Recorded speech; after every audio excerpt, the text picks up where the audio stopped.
This is a test. This station is conducting a test of the emergency broadcasting system. This is only a test.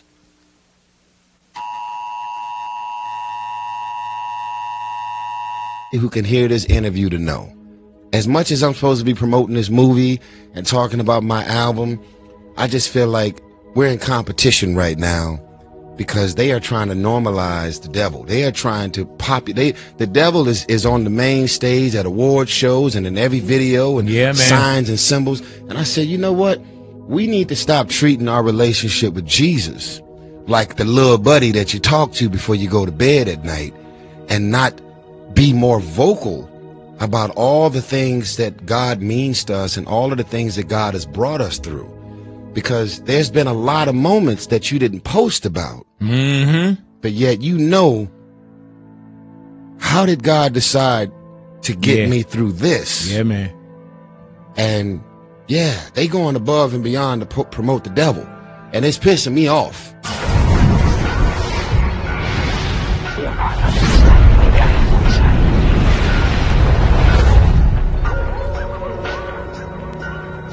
I can't understand people smiling.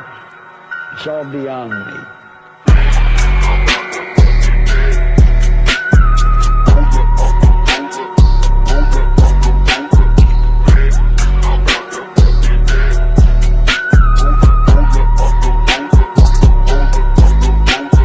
Lucky savage, no expression. About to burn out my possessions. I'm infection, quickly spreading. Not too keen on my No, I'm not the Messiah. Maybe I am the Messiah.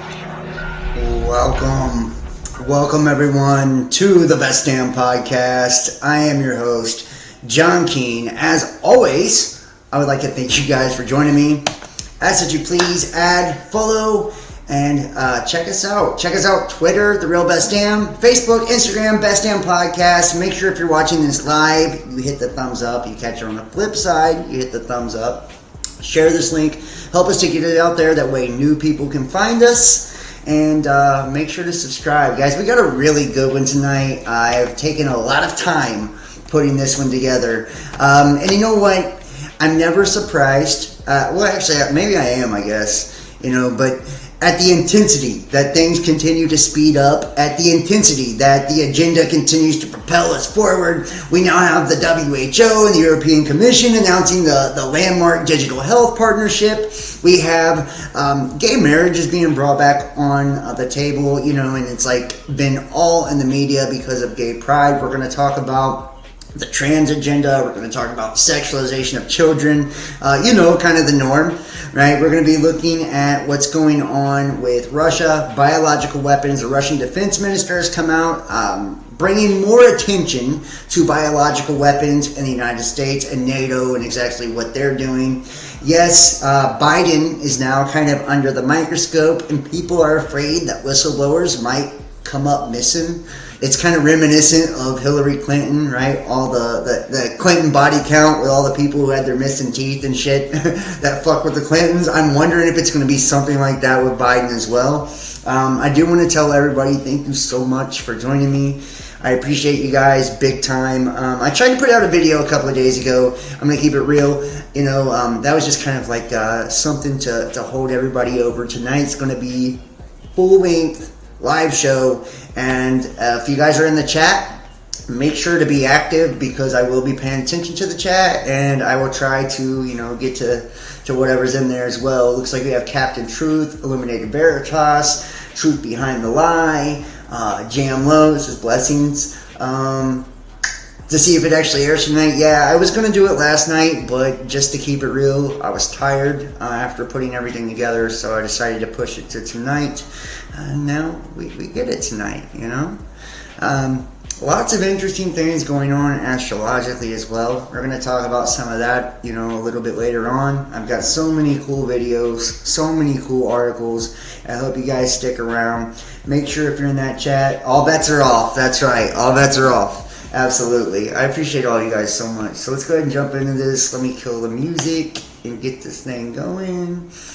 And if you're in the chat, make sure to let me know if you guys can hear me and you can see me, and all of the audio and video is clear. I am broadcasting from my new place and all of that, so I'm not really sure if everything's working super good here. It seems like it is, right? It seems like it is, but I'm just trying to make sure. We're going to start off here with they want global dominance and total health control. And you know what's so weird?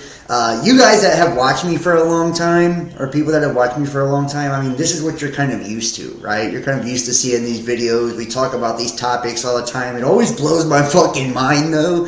Like at my job, people that actually see my content and they find out that this is what I've done for years and like this is what I'm actually into, they're like, wow, you actually know what you're talking about, or that's pretty good. It's kind of cool and refreshing,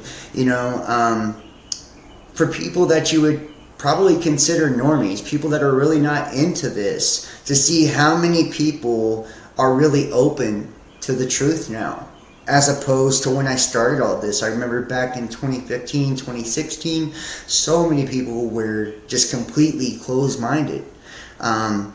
I caught so much shit from friends and family, and I know you guys can relate to that. I had people fucking block me on Facebook, people that I grew up with,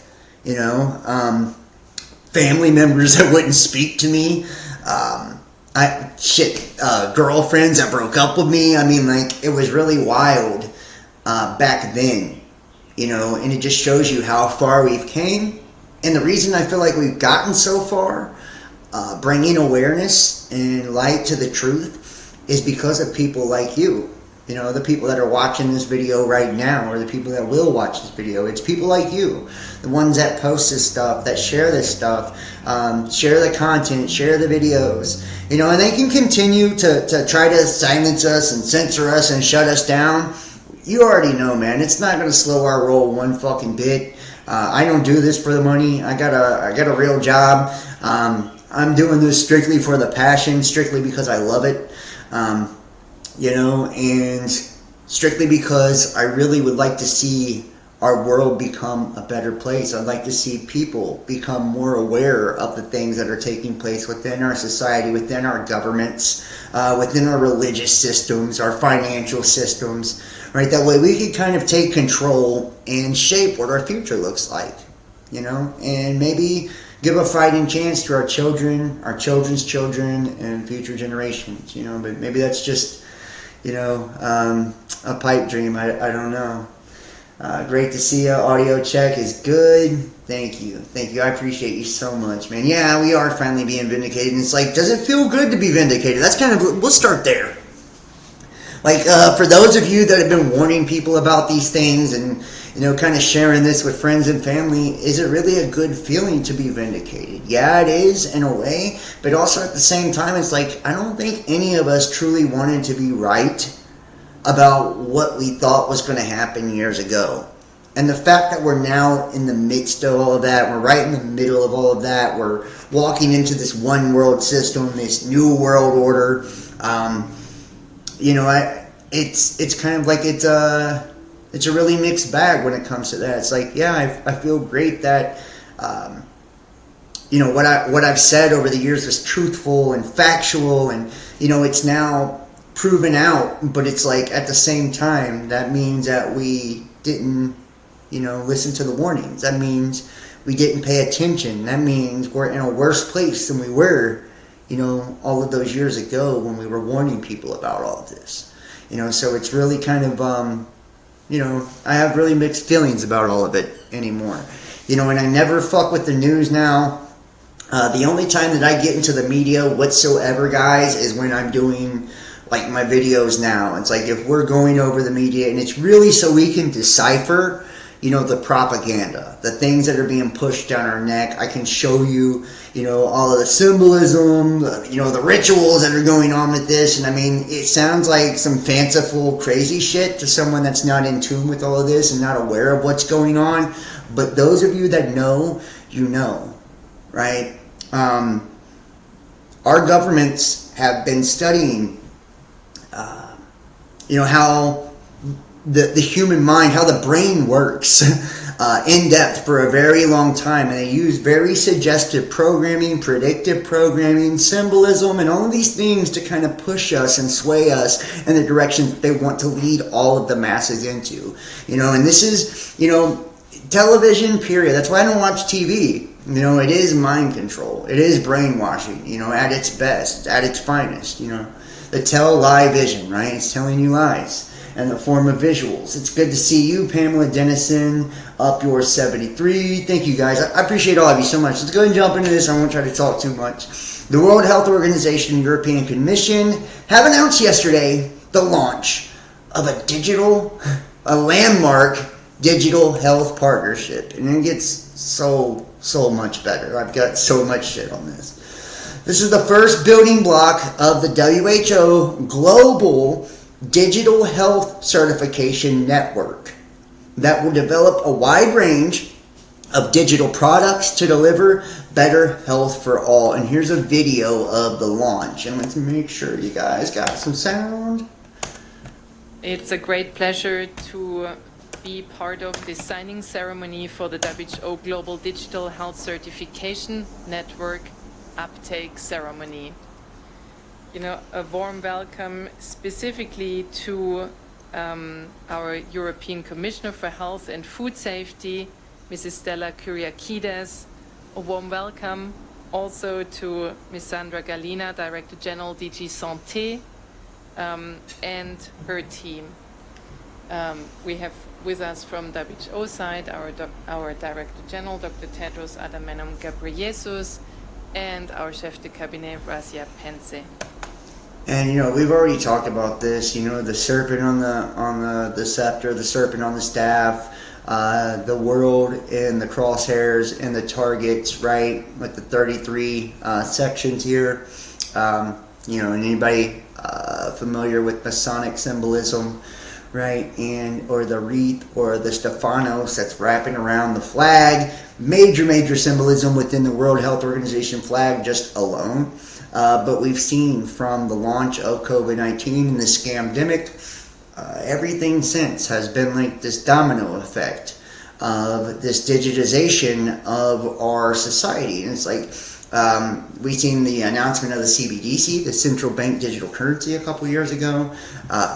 The digital passports, right, for the jabs and all of that. And it's like now we're moving to this digital health initiative, and this is going to strengthen global health efforts. But what it's actually doing is strengthening this surveillance state, this police state, and they're going to backdoor us through, the name of safety and security, how they kind of always do, right? And I like to refer to the war on drugs, the war on terror, the war on COVID, right? So on and so forth. This is what they do. It's always in the name of safety and security. It's always, something to further, humanity in some beautiful way. Hence the green agenda. We can keep going on and on with the different ways that they've fucked us up the ass with this kind of stuff, but this is just the latest in all of that. And I will show you here. The European Commission and WHO launched the landmark digital health initiative to strengthen global health security.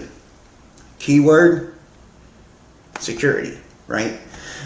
In June 2023, the WHO will take up to the European Union, or the EU, system of digital COVID-19 certification to establish, and let me preface this video, and I'm so sorry that I have to do this anymore, guys, but YouTube burns me if I don't every time, and not just YouTube, all of the platforms. I am not a doctor. This is not medical advice, health advice, financial advice, legal advice. I am not the news or anything of the sort. I'm just a guy with a fucking laptop. And we are talking about the things that are going on. This is relevant satire for entertainment purposes only. Take it with a grain of salt, fam. So, this is the first building block of the WHO Global Digital Health Certification Network. It will develop a wide range of digital products to deliver better health for all. See, it's a good thing. Better health for everybody. Who wouldn't agree to better health for everyone? Quote, building on the EU's highly successful digital certification network, the WHO aims to offer all WHO member states, all of them, access to open source digital health tools, which is based on the principles of equity, innovation, transparency, and data protection and privacy, said Dr. Tedros Adhanom Ghebreyesus, the WHO Director General. Quote, the new digital health products in development aim to help people everywhere receive quality health services quickly and more effectively. And you know, this is how they're going to frame it. Don't let me start getting the yawns because I'm doing a video. The global system that helps facilitate the global mobility and protect citizens across the world from ongoing and future health threats including pandemics. It's like, if after the first, if you still think that we did the right, I mean, you know what, I'm sorry, but I run into people every day that believe everything that they were told during that time period. I've known quite a few people that bought into all of that wholeheartedly, that still to this day, if they get a call for a sneeze, go run out and get a test. That still to this day are fucking lining up to get boosters and all this craziness, and still to this day shame anybody that didn't fall for the dumb shit like they did, you know? So, I mean, the fact that they're still pushing on this is fucking mind-blowing to me. You know, we've talked about how they never even proven this to even exist to start with. You know, the scientific method, you have to isolate something to prove it exists. That never happened. You know, that never happened, and that's neither here nor there, right? How many years later? How many jobs later? How many laws later? You know, how many? You know, all of this later. You know, and people have, and that just shows you that if you tell a lie enough times, that it becomes a truth. You know, and this is how history has been done. You know, from the whole start. You know, people, because it's trendy right now, and so many people, are all about virtue signaling. You know, they'll jump on the fact that, you know, the colonialism and, you know, all of our history in the United States is not what it appears to be, because, you know, white privilege and all of that is unpopular, right? So people will jump on that, but they think that that still doesn't take place today. They think that hasn't taken place in the recent past. You know, and it's absolute insanity when you watch how the narrative was pushed, and anybody that went against this narrative spoke about this narrative in any other terms and other than what the mainstream media was pushing, they were canceled.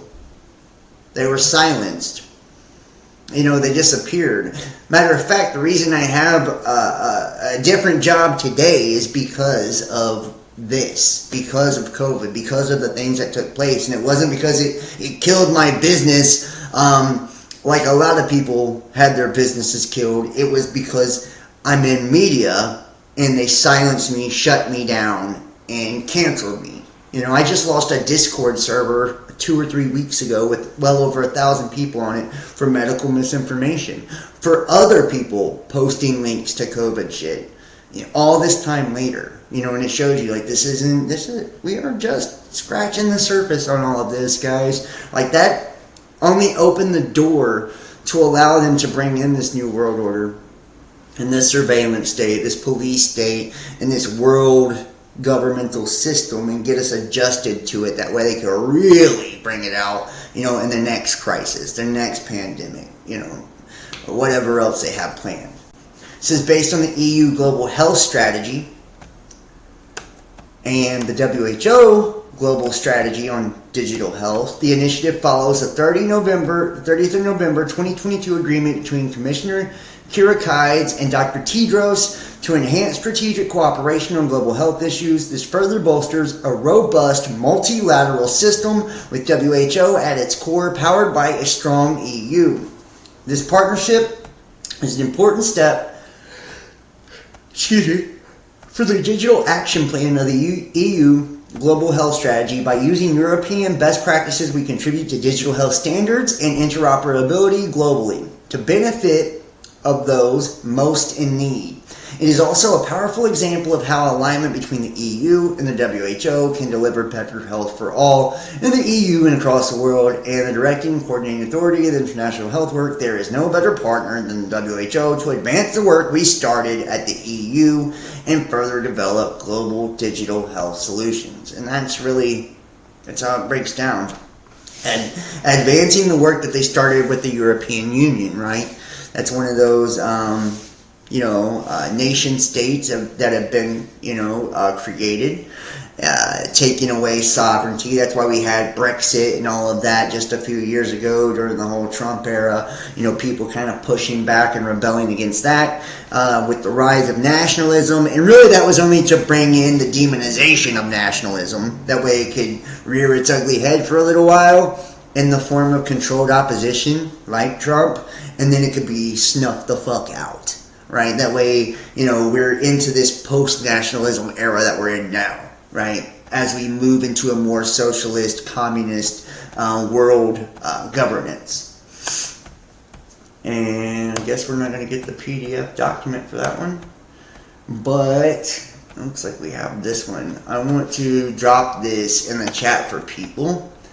These are the global strategy on digital health. Let's see if we can get this to pull up.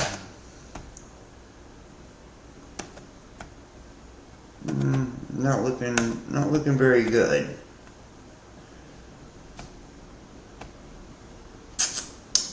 Maybe right here. There we go.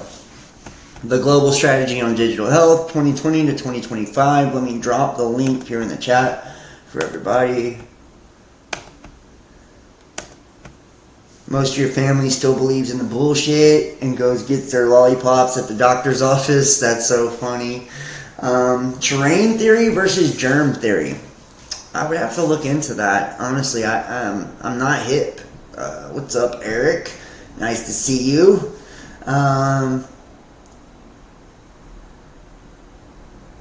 Yeah, our lovely government. Yeah, they're sacks of shit. Honestly, right? I mean, we've been put in a position.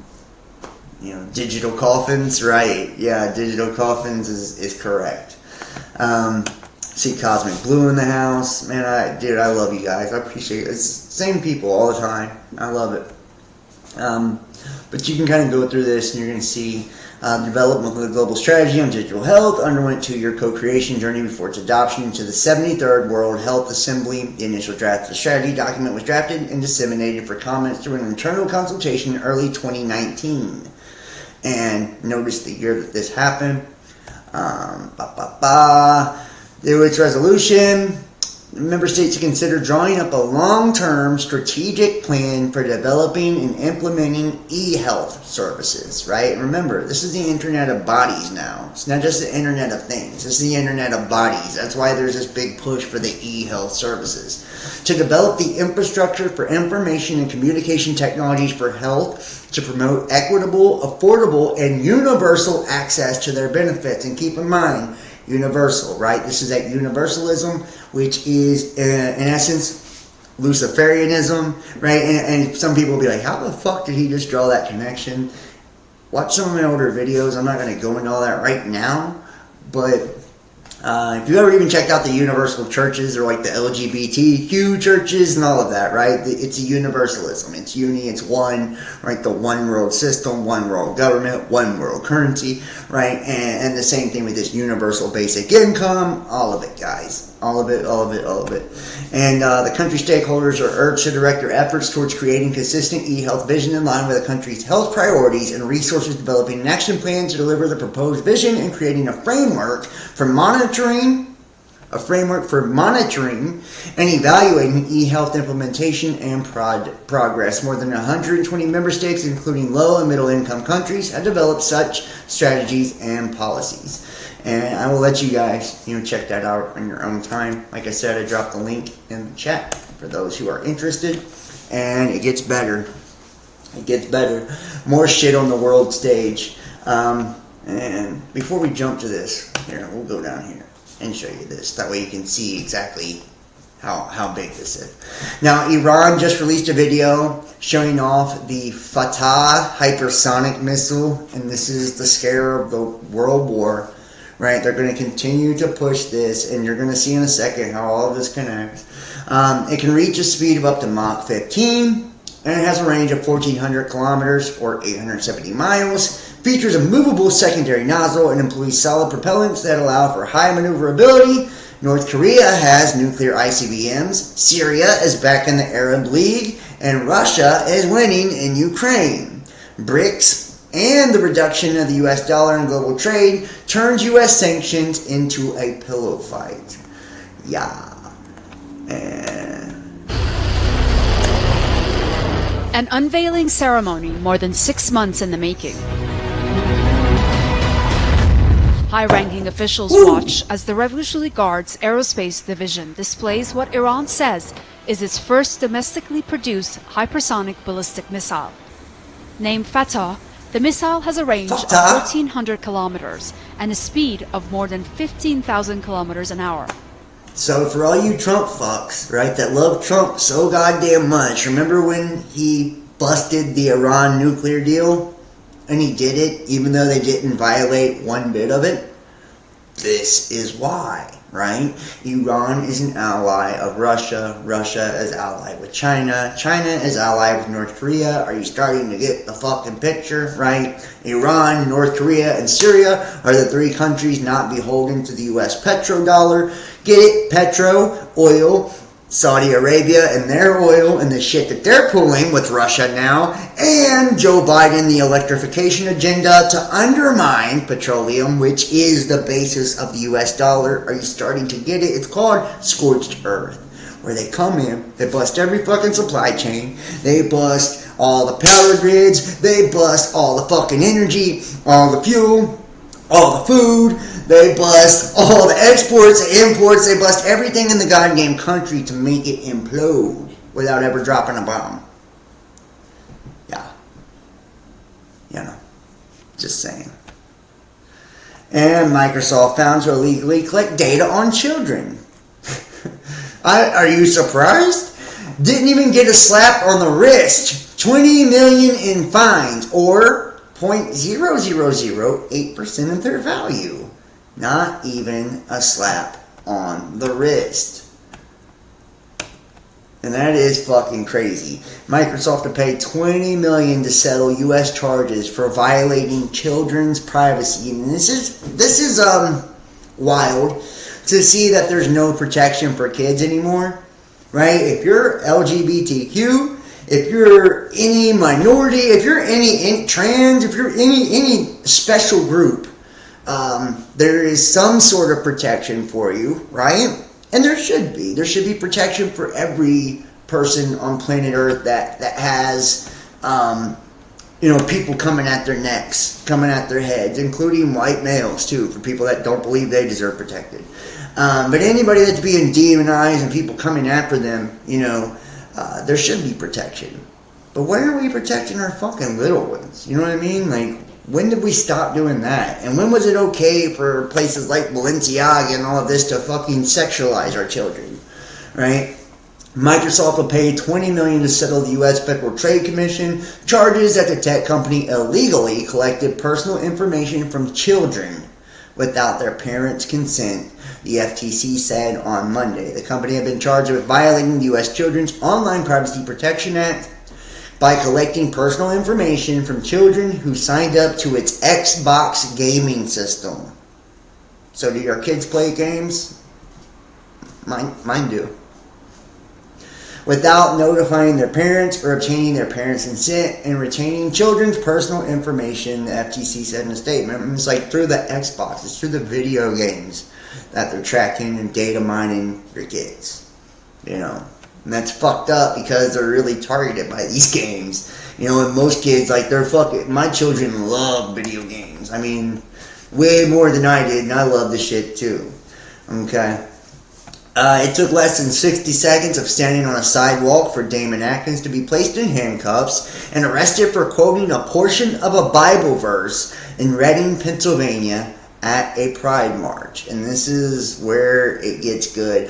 And I don't want people to get the wrong idea from any of this. If I talk about any of the LGBTQ, any of the trans stuff, that doesn't mean I'm against gay people or gay marriage or any of that. I'm a classical liberal is what I'd like to call myself, if we have to use any terms, or libertarian, or, you know, I'm not one particular group, but I lean more towards that stuff. I have conservative values, but I believe in, you know, everyone having equal rights, you know, and I think it's really, really fucked up that we protect some groups and not others. You know, I feel like, and I see people say, oh, I hate people that say all lives matter, and it's like, that's, you know, shit like that, that's disgusting to me. It's like, all lives do matter, not just black ones or Asian ones or Hispanic ones. Like, all lives matter, and all sexual orientations matter, and all religions matter. You know what I mean? It's like, the fact that we demonize some and make it okay to do so, and make it okay to attack some and not others, I find to be totally despicable, and I find to be, you know, it's stomach turning, especially the people that, the social justice warriors that virtue signal the fuck out of this and actually use it, you know, like they stand on this shit, like there's any morality in any of this whatsoever. So let's take a look. Well, here we are in Reading. We've got a bunch of people coming from out of town to celebrate evil. It was a wonderful providence of God. I was driving with my family down the road, and we passed this. Met some faithful brothers over here that are standing. I came out and got to preach for about 12 minutes before a cop got in my face, laid hands on me, and threatened to arrest me if I didn't stop.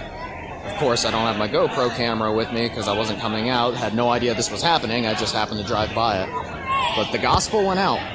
They got drag queens, they got children here. They're about to do a flag-raising ceremony into Satan's cesspit. Our own mayor, Eddie Morion, is out here.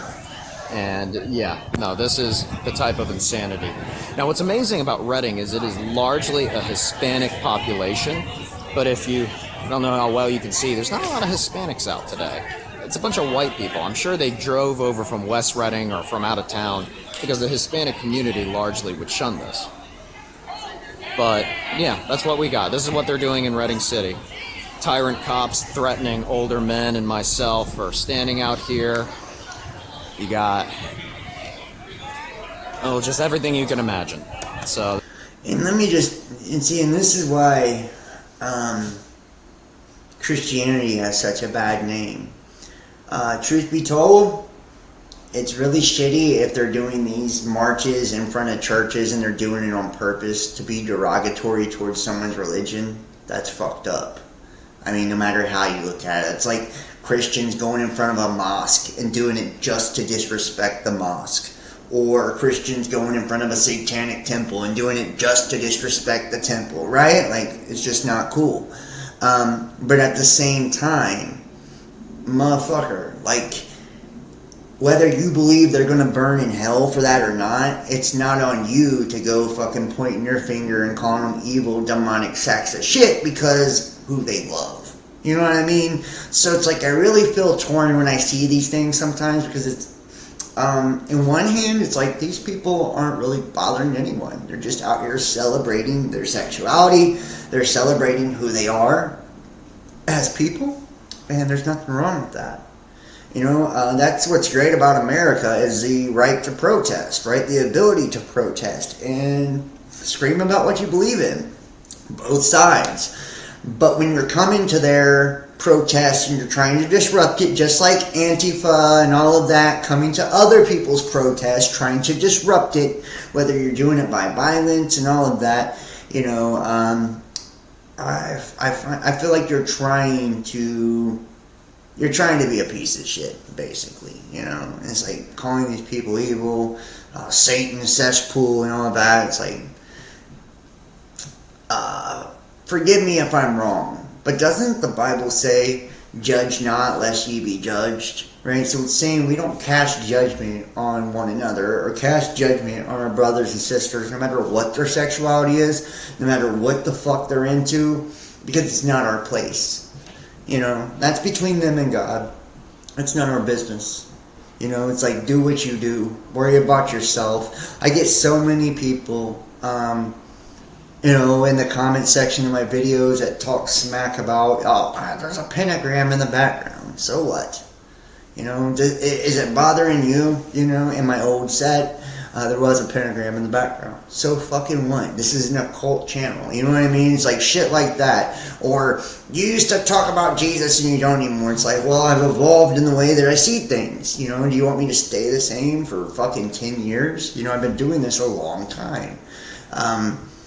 You know, and at the same you know, point here, I feel nothing inside of me ever makes me want to judge someone for loving someone of the same sex. I just don't have it in me.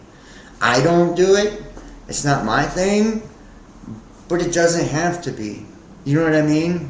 It's like, that's like somebody trying to tell me that, trying to change me from being straight. It's like, I'm attracted to women. You know, you can't change what you're attracted to.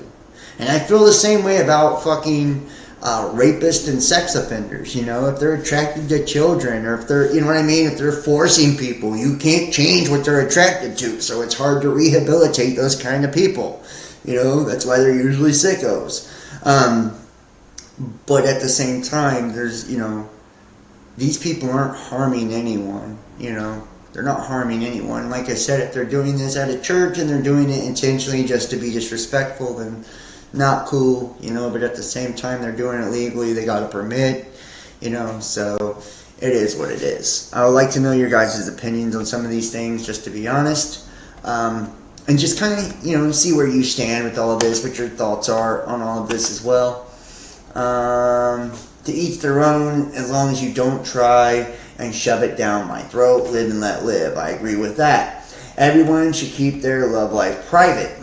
Well, it's like, I don't fucking go around telling you guys every time I bang a chick. You know what I mean? Like, I just don't do it. It's, so, I mean, at the same time, but if I was, let's say that, well, we can't say that. Let's say that they, you know, you weren't allowed to, and I've got these things that show, like, black pride, gay pride, all these different pride things, and how, and the definition of it, and how it's all positive, and then when it goes to white pride, it talks about it as a derogatory movement. So it's like, you know, if you feel like you come from some type of oppressed belief or group or whatever, I do feel like you have the right to kind of stand up for yourself, you know, and say, hey, we're being oppressed. This is bullshit, what they're doing to us, you know, and we're proud of who we are at the same time, you know. I feel like we should be past this shit, where it shouldn't matter if you're gay or straight or whatever you're into. And I do feel it's kind of weird that people make a spectacle out of themselves like that. Like, oh, I'm gay, or I'm trans, and, you know, I need to make a parade because I sleep with men, or, you know what I mean? It's like, straight people don't do that, but also straight people haven't had the same oppression that gay people have had for, you know, however long. But it has become pretty normal now. Matter of fact, we're going to see in an article today, there's like an over 71% approval for gay marriage now in the United States. So pretty much that's saying like 3 out of 4 people don't give a fuck no more. You know, it's pretty common. So, you just want to be left the fuck alone? Yeah. Thank you for the super chat. Thank you for the super chat, Crystal. I appreciate you. If the LGBT community wants to do their thing, I don't have an issue with it. But time and place, says Christina Leja. I agree. You know, if they're doing it at a church, it's not cool because you know why they're doing it there. You know, you're not fooling nobody. It's the same thing like with the, you guys seen like the satanic people with the statues of the Baphomet and all that shit? How they were trying to put it at churches and all that. It's like, you're doing that to be a fucking prick. You know what I mean? You're wanting to ruffle feathers. You know, it's the same way of like, but I don't feel like people should be downing people for what they believe either. It's just a really hard topic to talk about. I probably shouldn't be giving my opinion on this shit, honestly, but it's like, I don't give a fuck. You know. Globalist drug maker Merck on Tuesday sued the Biden administration over the Medicare's new powers to substantially reduce drug prices for seniors under the Inflation Reduction Act, the opening salvo in the pharmaceutical industry's efforts to weaken the program. Merck sues Biden over Medicare's new powers to reduce the drug prices. And are you fucking surprised, right?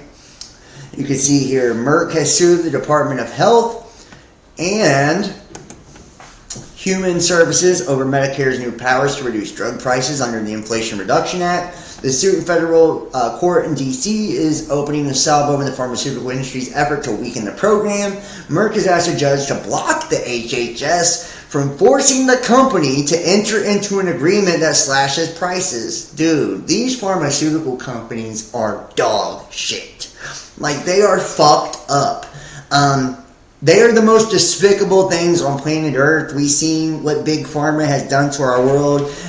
We were all forced into the shit during COVID, and they had no liability whatsoever. And now that they're being forced to reduce prices for senior fucking citizens, people on a fixed income that live in nursing homes that are fucking dying and sick, they're throwing a temper tantrum when they make billions and trillions of dollars. It's just fucking despicable.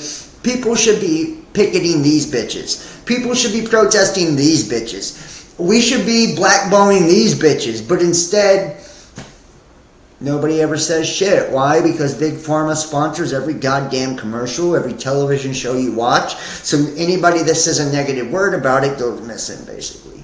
You know, it's absolute insanity when you think about it. I mean, honestly. Another meteorite fireball over the Netherlands last night came to 29 kilometers and dropped 200 grams of meteorites over the southern Belgium. And this is a large fireball over the Netherlands. We've had more and more fireballs. There was actually an article that came out, and hopefully we get to it, where they found giant chunks of a fucking planet inside of the Earth. You know, and it's kind of making people wonder, you know, taking them back to Planet X Nibiru, you know, Planet 9. Like, I don't know where you stand on that, but, you know, you never know. Even if it's just us going through a more dense part of space, or, you know, from the alignment of our own solar system and planets kind of shooting debris at us, it does appear that Earth has these catastrophic cycles, and there has been an exponential increase in asteroids and meteors and fireballs over the last couple of years, and you cannot deny that. It says Russia claims they collected evidence of an avian flu pathogen with lethality rate up to 40% in humans at a U.S. biolab in Ukraine. And this is the briefing right here. The briefing by the Chief of Nuclear, Chemical, and Biological Protection Troops, General Lieutenant Igor Kirillov, on U.S. military biological activity. And ever since we had COVID and all of this shit, right, the bio-warfare thing has been at the forefront. The U.S. blamed it on China. Remember Trump, the China virus, right? Even though we're not allowed to talk about it on YouTube, or they'll spank us, but you guys know what I'm saying. Like, there was a lot of iffy shit with that, you know, so whatever. But all the shit with Wuhan lab and all that. Now Russia's coming out, pointing the finger at the U.S., and we've already been told, like, that was just the beginning of the pandemics. We're not done yet. Let's see.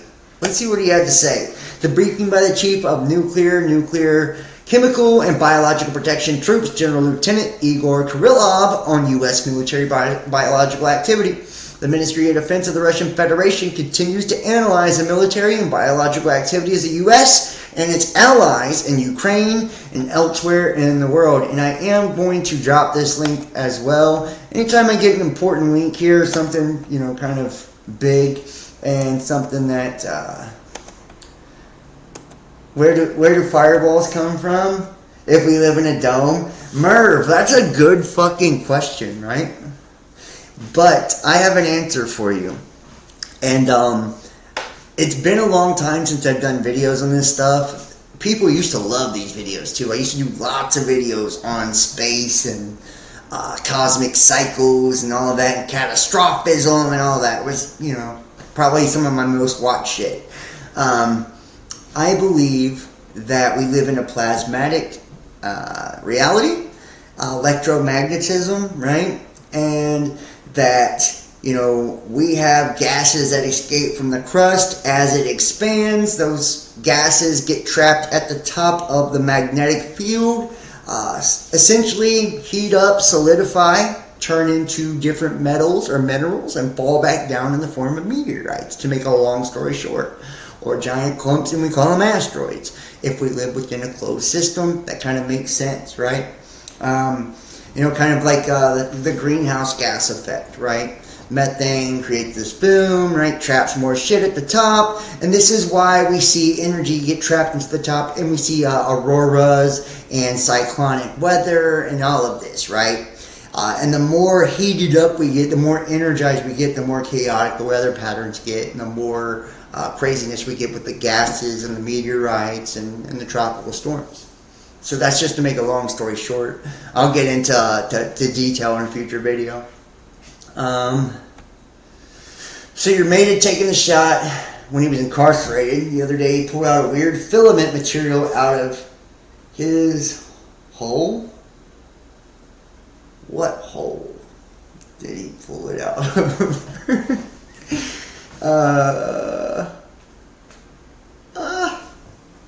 I don't know. Same for your son. Well, my last girlfriend was vaccinated, so she was a good person, so I mean, shit.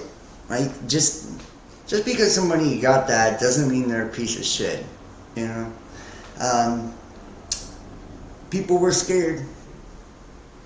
That's what I'll say about that. People were scared. And they believed that the news and the media was telling the truth. They believed that the government was telling the truth. They didn't believe they had any reason to lie. Why? Because they wouldn't have lied about it. So they believe, like, well, if I wouldn't lie, then, they wouldn't either. And it's like they were too trusting. And I had an ex-girlfriend whose father had it and then passed. The last girlfriend I had, her father had it and didn't feel the same after. I mean, so I've seen a lot of people, get it.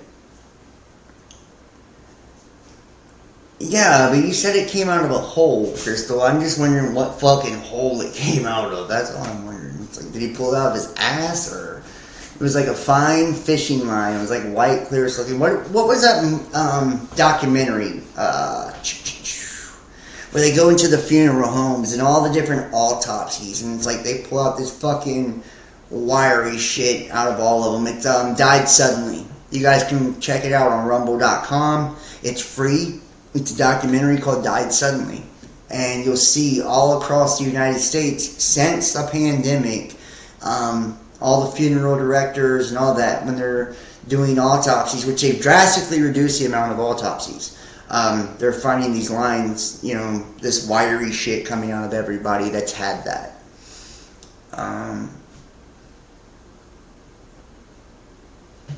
Tori says he's talked about transmission during sex.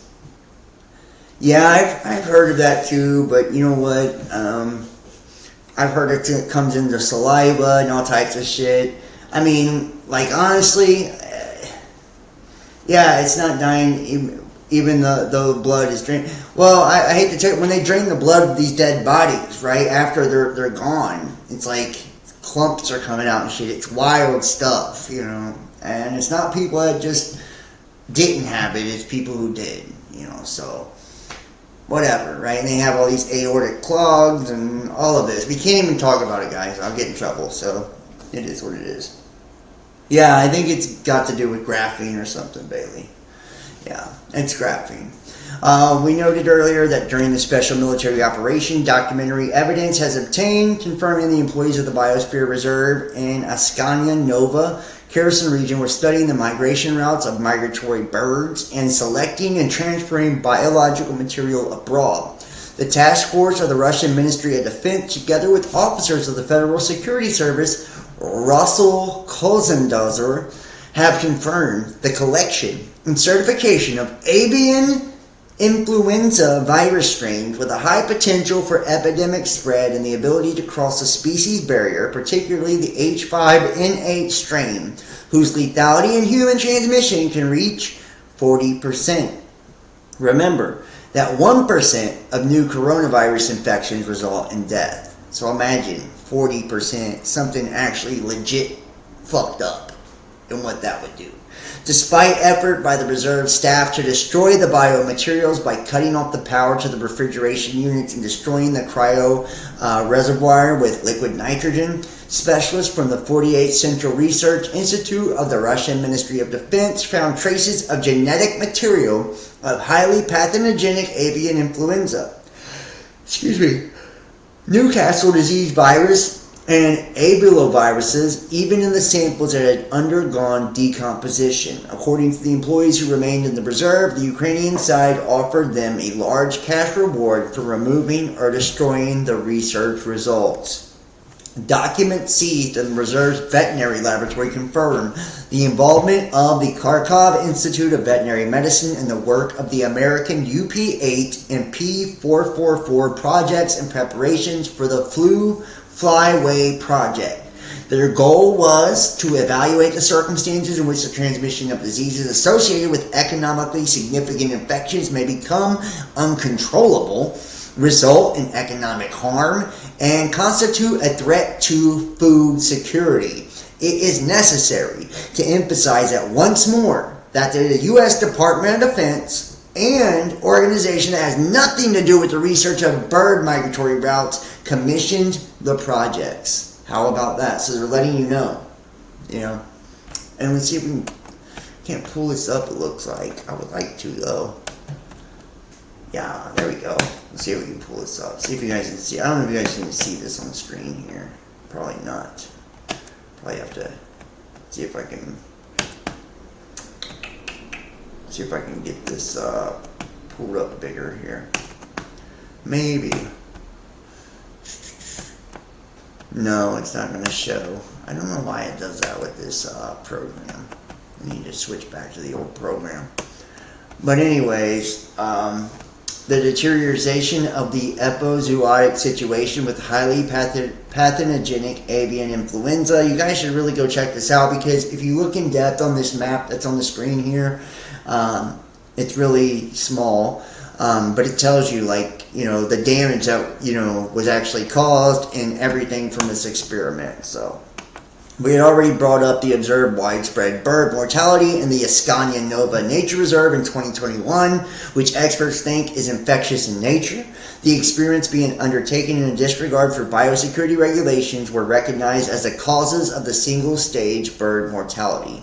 Against the background of particular concern is the increase in the incidence of bird flu in Russia and in European countries, where, according to the International Office of Epizootics, the disease has become a year-round disease with losses exceeding 3 billion pounds since 2021. And since the beginning of 2023, there have been 32 outbreaks of avian influenza recorded in Russia in all federal districts. And last week alone, the disease was detected in poultry farms in Kirov and Yaroslav regions. Quarantine measures for highly pathogenic avian influenza have been imposed in Moscow since the 17th of May, 2023. And this is just fucking crazy. And it's got the U.S. biosecurity strategies and all this shit, guys. I really think that you should probably want to look at this. And it says, the recall, the United States published the National Biodefense Strategy in October 2022. The doctrinal paper identifies the biological risk management as a top concern for the U.S. So it's like the U.S. has talked about it too. It's not just Russia fucking, kind of trying to demonize the United States or make us look like sacks of shit. Tim Hamby, thank you for the super chat. I appreciate you guys. You should test if you can. Oh my god, don't use it as an antenna. Please, don't do that. The Earth is a loosh or a slave farm. The controllers, serious, are pulling the plug. I've got some UFO shit, some ET stuff for you guys tonight too. I know some of you guys are into that for sure. John, can you put your video screen on the left-hand corner? The chat window is overlaying your video feed. What? I'm not sure what you're talking about here. I can move it though if you really want me to. Does anybody else want me to move it? What is wrong with this? It's overlaying my video feed. Let me see if I can fix this. Alright, there we go. I'm on the left-hand corner. I don't usually change shit for people watching, but I will for you this one time since you asked nicely. Okay, here we go. Back at it. Much better. Okay, I'm glad you liked it. Okay. Chilling ritual. Terrified nurse catches naked witches eating a carcass and haunting CCTV after setting up a cam in the back garden. Is this even fucking real? Is this even fucking real? Oh my god. The horrifying image greeting two nature lovers when they check the trail cam. Ah! Yeah, right, dude. Yeah, fucking right. Dude, I don't even know. The witch is standing over the carcass. I have no clue anymore, guys. Corinnia Stanhope found a dead deer at the bottom of her garden in Powell River, Canada, and decided to set up a trail camera to see if it would attract any animals at night. And what she find was more disturbing than anything she thought she would capture. The 36-year-old claims she could not believe her eyes, with then her granddad Bob revealing the chilling footage next day. They saw two half-naked women appearing to dine on the deer's corpse. Yeah. To me, it's probably some bullshit. It's probably some bullshit. But we got a lot of satanic shit for this show, so, I mean, we do have a lot of satanic stuff to share. Different videos. People having dogs, or fucking dogs on Instagram, and all kinds of great shit. So, I guess we'll see here. I should probably move it along a little faster, that way I can actually get to some of this stuff. Where do I want to start here? Where do I want to go? Where do I want to go? Okay, let's go here. LGBTQ organizations give Target a list of demands amid boycott. And this is what I mean. We will boycott Target for being shitty to the LGBTQ community, but we won't boycott Big Pharma for killing everybody. You know what I mean? It's like, how fucked up are our priorities? You know what I mean? Honestly.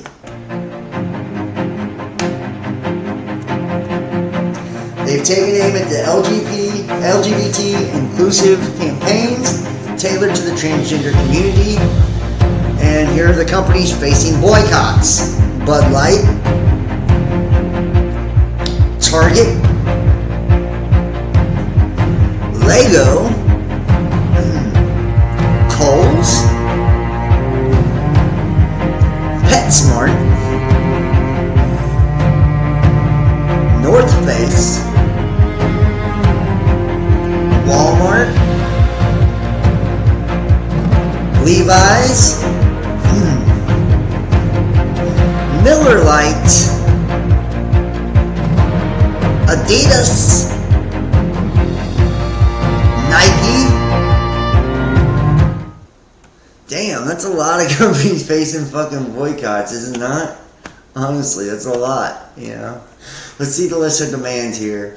Today, the Human Rights Campaign, GLAAD, LGBTQ Task Force, National Center for Lesbian Rights, and National Black Justice Coalition, in partnership with more than 200 organizations, renewed their call for Target and the business community to reject and speak out against anti-LGBTQ extremism going into Pride Month.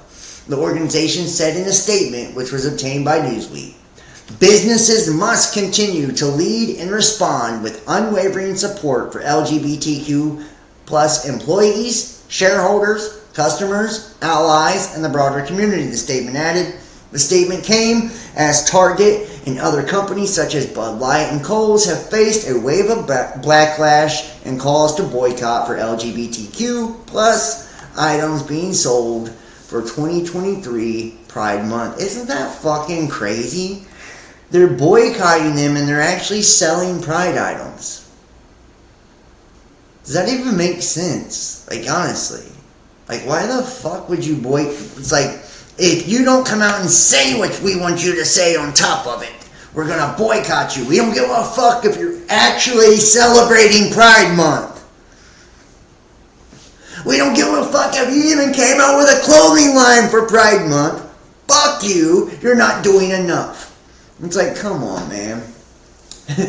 Come on, man. The statement issued by the Human Rights Campaign and other LGBTQ plus organizations included a list of demands for Target. The list urged the company to issue a statement in the next 24 hours, reaffirming their commitment to the LGBTQ community. What the fuck? As well as replacing all the LGBTQ merchandise that was removed from stores and ensuring the safety of team members who are considered to be on the front lines of the ongoing boycott. You know what? Here's a fucking thing on this. If they remove some of the shit, so what? You know what I mean? If they caught a bunch of backlash from putting it out there, it's a goddamn business. It's not a political organization. You know what I mean? They're not your personal sponsor. And they wouldn't do it for any other political party or group. So why they're being forced and pressed into doing it for this is absolute insanity. If it killed their bottom line, I'd pull the shit off the shelves too. The fact that they even put it out there showed they were in support of it, guys. You know, and it's like now they're being told, here's our list of demands. You better fucking, you know what I mean, say that you're against this and that. It's just fucking insanity. You know, it's like, how many different people have been oppressed for so long? You know, they don't get clothing lines that come out for them.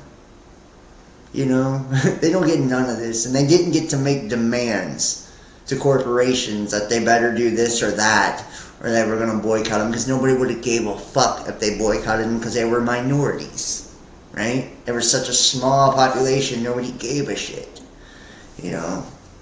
Target and all businesses can leverage the support of the LGBTQ organizations to navigate this hate, so that together we can let extremists know unequivocally that just as with every other failed anti-LGBTQ plus campaign for the past, fear will not win, the statement said. And I feel like this is extremism in the other direction, right? By forcing them to put out clothing lines for it, forcing them to issue statements. It's like, you know, I understand like wanting to stand up and say, hey, don't let them bully you, ought to take that off the shelves. And I feel like that's a pussy ass coward move by Target. If you put something out for Pride Month and you got backlash, you know, why would you even put the shit out, you know? It's like you should have kept it out. You shouldn't let people bully you out of fucking taking it off the shelves. That's your bitch ass fault for doing it. But it doesn't mean you hate LGBTQ. It means your business bottom line got hurt. So you were trying to recover. Same thing with Bud Light and its image. They got smoked when they put the transgender person on their ad. And you know what? Because that's such a small group of people. Not everyone is into it, and they don't want it forced down their throat. You know? And it's the same way. Like, LGBTQ wouldn't want Christianity forced down their throat, and they don't. You know, so it's like, I don't see why they don't understand it the other way around. You know, it's like, we gotta find some type of common ground when it comes to this shit. And you know, every time they put out a news article and a news story, I think it sets them back so much further. You know, every time they do some of this radical bullshit by trying to bully their way into the mainstream and bully their way into acceptance, it makes them look more forceful. It makes, the more you try to force something on people, the more they reject it.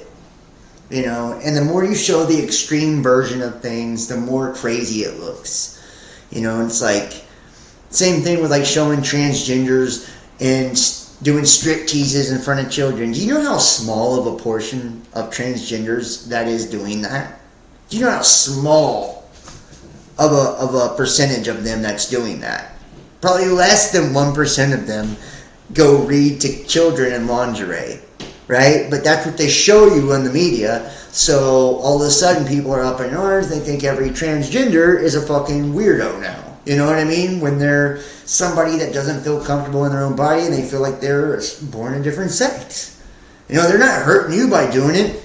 It's like, but then they take it a step further and they try to tell you that, your kid is trans when they're fucking 10 years old and they're not even old enough to develop sexually yet. And that they can have surgery when they're 15. It's just fucking insanity, and that's the forcing shit. And it turns people against it. This is divide and conquer. That's what it is. That's what it is. We should love one another no matter what we are, regardless. We shouldn't be forcing any of this on our children, including heterosexual shit either. I don't want straight women going and stripteasing in front of my kids and reading them books. And I don't want fucking men dressed up like women doing it either. I don't want nobody doing that shit to my children. You know what I mean? And people want to fucking virtue signal and applaud when, people do it and they're trans because they want to fit in and they want to look like they're woke and all of that. And it's like, no. We shouldn't be accepting the things that are extreme in either side. It's not cool in either way you look at it. We should be treating everyone the same, right? That's how we actually get past all of this. It's like we don't give special rules to special groups, and we don't crack down on people because they're not part of the special group, and we don't crack down on people because they are. It's like what happened to everyone was equal rights. When we started doing away with the Constitution, we got into all this shit, and I'm telling you, it's only going to continue to spin out of control because this is helping further the agenda of divide and conquer. And that's as simple as it gets.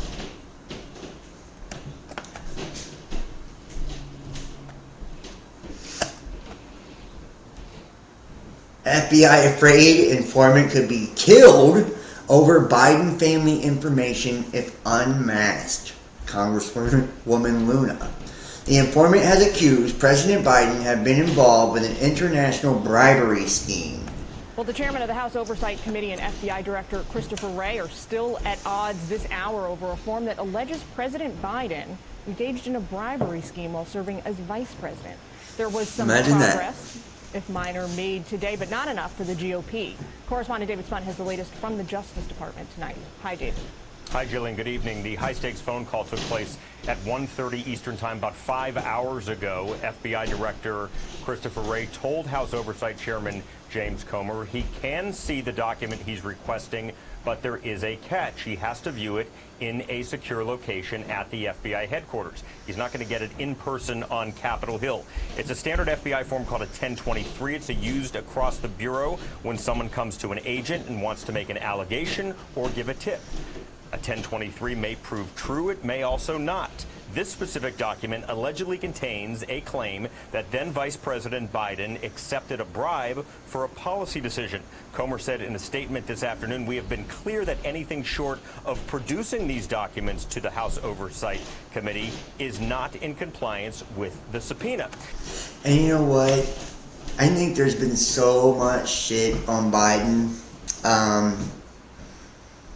Hunter Biden, the laptop, fucking all of this. I am absolutely stunned at this point. I am stunned at this point that more hasn't been done, that the media doesn't cover it more.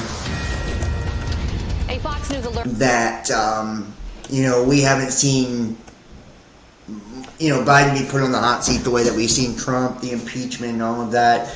And hopefully we will eventually, but it just kind of goes to show, all of this shit is a big puppet show. It's fucking smoke and mirrors. Redacted coming up. Bullshit, yeah, I know. Janine Burnett, school is unsafe, period, anymore, for so many reasons, absolutely.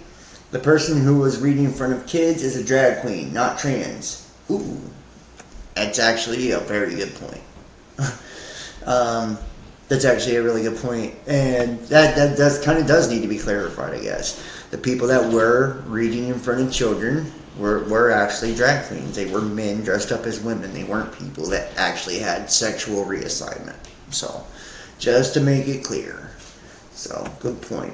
Don't want anyone dressed in lingerie reading to my kids. That's my point. I don't give a fuck if it's a man dressed like a woman, if it's a person who's had gender reassignment, or if it's a woman that's a stripper. It doesn't matter to me. No adult should be doing that. And that's the point. We shouldn't be focused on the point that it's trans or drag. We should be focused on the point it's just a goddamn adult doing the shit, right? Like, that's the thing.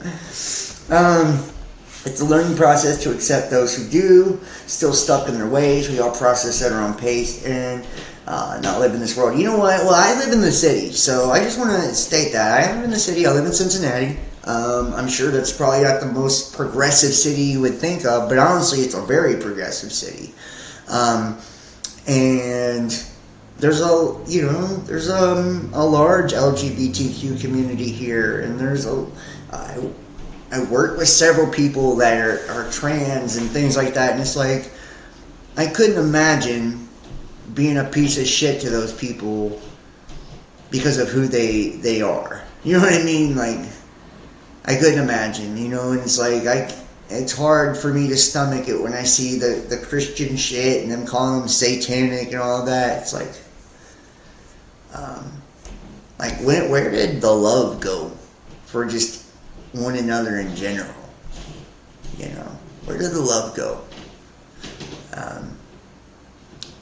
And people don't accept me, honestly, for the way I look, the way I dress, the way I talk, my beliefs, what I do here online. Like, people don't accept me, and I know it doesn't feel good, so I can only imagine how much more difficult it would be to have something like that, to where such a large group of people don't accept you, or they're constantly placating to you and being fake nice to you because of, it's just, I don't know, I just couldn't imagine. I feel like it's very difficult, and I feel like we've seen these plights throughout the history, and it's called progress, man. People can say, oh, we're not progressing with transgender and all that. You know what? It's not your fucking business what someone else does. We're progressing when we're allowing people to be people. We're progressing when we're loving each other unconditionally. We're progressing when everyone can be themselves and be comfortable, with who they are and in their own skin. And we're progressing when everyone has equal rights, equal treatment, and that's why I believe in gay marriage. I know it's not biblical, but I don't give a fuck. I believe in the Constitution, and they're United States citizens as well, and if they want to get married, they deserve the same fucking, rights that other married couples get. And it's like that. A lot of people don't like that, but I don't give a shit, I don't give a shit. It's not my business what somebody does if they decide to have an abortion, if they decide to give their kid up for adoption. None of that is my business. I feel like we should give people the right to choose, when it comes to a lot of this stuff. That's not what you were saying? Well, it doesn't matter. This is what I'm saying, This is what I'm saying. So, maybe you don't agree, but that's how I feel about things. Just love one another. Yeah, I agree with that totally. And I wish we could get to a place where we actually did that. A new round of anti-vax misinformation could ruin an otherwise calmer RSV season. And here we go. And this is one of the most demonized groups in the world, but nobody gives a fat fuck about the anti-vaxxers, now do they? With vaccines on the horizon, RSV could finally be preventable, but anti-vax misinfo could get in the way. COVID-19 hasn't been the only threat to parents and their children since 2020. Concerns about the flu and the respiratory syncytial virus, RSV, have also escalated during recent winters, leading to what was termed as a tripledemic. I've never heard that last year. However, With upcoming advancements in RSV vaccines, the approaching winter may finally have a sense of calm. That is, if anti-vax misinformation doesn't get in the way. The FDA estimates that each year about 60,000 adults over the age of 65 are hospitalized with RSV. 6,000 to 10,000 die from the virus. Infants also face an increased risk, according to the CDC. Each year, nearly 80,000 kids under 5 are hospitalized with RSV, and estimated 300 die. Last month, the FDA's approved Pfizer vaccine against RSV for adults age 60 and older, marking the second shot approved that month. The GSK vaccine was previously approved by the FDA. This month, the FDA will reconvene to discuss an upcoming pediatric vaccine that would pass immunity to fetuses by vaccinating pregnant women. I'm going to leave it there. Whatever you think, I don't want to influence you. I just want to show you a pediatric vaccine by vaccinating pregnant women. It sounds incredibly safe and legit. You know. Oh, hell no. Yeah. That's what I mean. We went from bad to worse. We went from bad to worse. And we're going to get to this in just a second, okay? We're going to get to this in just a second, too. The plane crash in D.C. and all that. This is pretty weird. Excuse me. Russia warns supplying Ukraine with U.S.-built F-16 fighter jets would escalate conflict. We have also video of China and the U.S. banging in the fucking sea. Russia officials warn that supplying Ukraine with U.S.-made F-16 fighter jets would escalate the war as it stretches into its 15th month. So we're getting warnings. Don't get them the F-16s. Guys, you do that and it's going down, right? Where's this other one at here? Let me see if I can. And then we're going to get to the UFO shit, ChatGPT. Let's see if I can find it. Right here. U.S. releases video of close encounter with China in the South China Sea. And I want you to see that, and this is in the Taiwan Strait, I want you to see they are amping up the World War III shit. Once again, it's like, I wonder how many people are just tired of hearing about it and don't believe it'll ever happen regardless. Let's see. After another close call, this time in the Taiwan Strait. They want us to stop flying and sailing and operating in support of international law? Not going to happen. The Defense Department releasing this video showing a Chinese warship nearly colliding with an American destroyer, coming within 150 yards of it, forcing the ship to slow down to avoid a crash. The encounter happened Saturday during a joint military drill with the Canadian frigate. But it was in Singapore where the incident boiled over, with U.S. Defense Secretary Lloyd Austin and China's Minister of Defense Li Shangfu at the same security conference and traded barbs over provocation. Secretary Austin accused the People's Liberation Army, or PLA, of being unsafe. Accidents can happen that could cause things to spiral out of control. Lee telling the U.S. the best way to avoid problems here is to, quote, mind your own business. As the PLA modernizes and as it expands, it's able to conduct more intercepts so they become more normal. Tell the United States to mind your own fucking business. How about that? I feel like a lot of people have been saying that for a long time to the United States, but whatever. And then finally, Virginia plane crash. U.S. fighter jets saw pilots slumped over during mid-air interception before deadly crash. Air traffic control audio captured military pilots trying to communicate with the Cessna pilot. Let's see if we can get this to play here. 4 people are dead after a private plane comes crashing down in Virginia after crossing through restricted airspace over Washington and triggering an emergency response from the Pentagon. You're watching Fox and Friends First on this Monday morning. I'm Carly Shimkus. And I'm Todd Pyro. 2 F-16 fighter jets were cleared to investigate that plane at supersonic speed, resulting in a deafening boom heard for miles in every direction.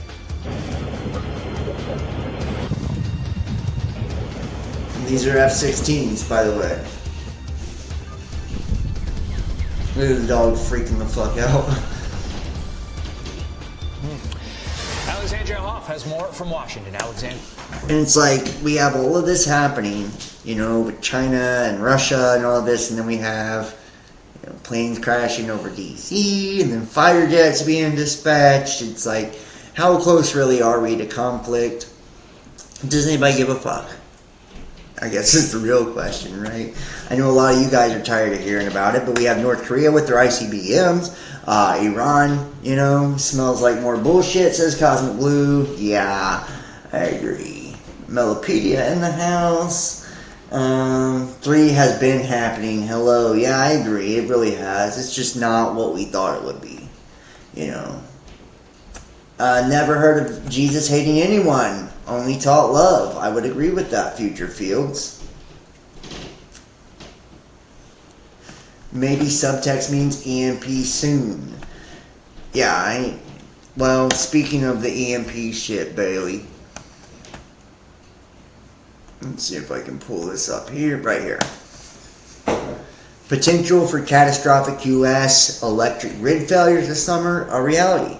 And, you know, they're pushing this as well. And we've got massive solar storms coming in, all of it. It says reliability assessment of the nation's electrical grid shows increasing potential for blackouts during heat waves. Coal-fired power plants, the report states, are being retired before enough new generation sources are being put on the grid. And I feel like this is intentional. This is that scorched earth shit I was talking about. If you retire all the coal and, you know, all of that, you know, you don't have something sustainable to, you know, to sustain our grid anymore. And as they push the electrification agenda, build back better, the green shit, all that, like, we're going to see more and more of this, you know.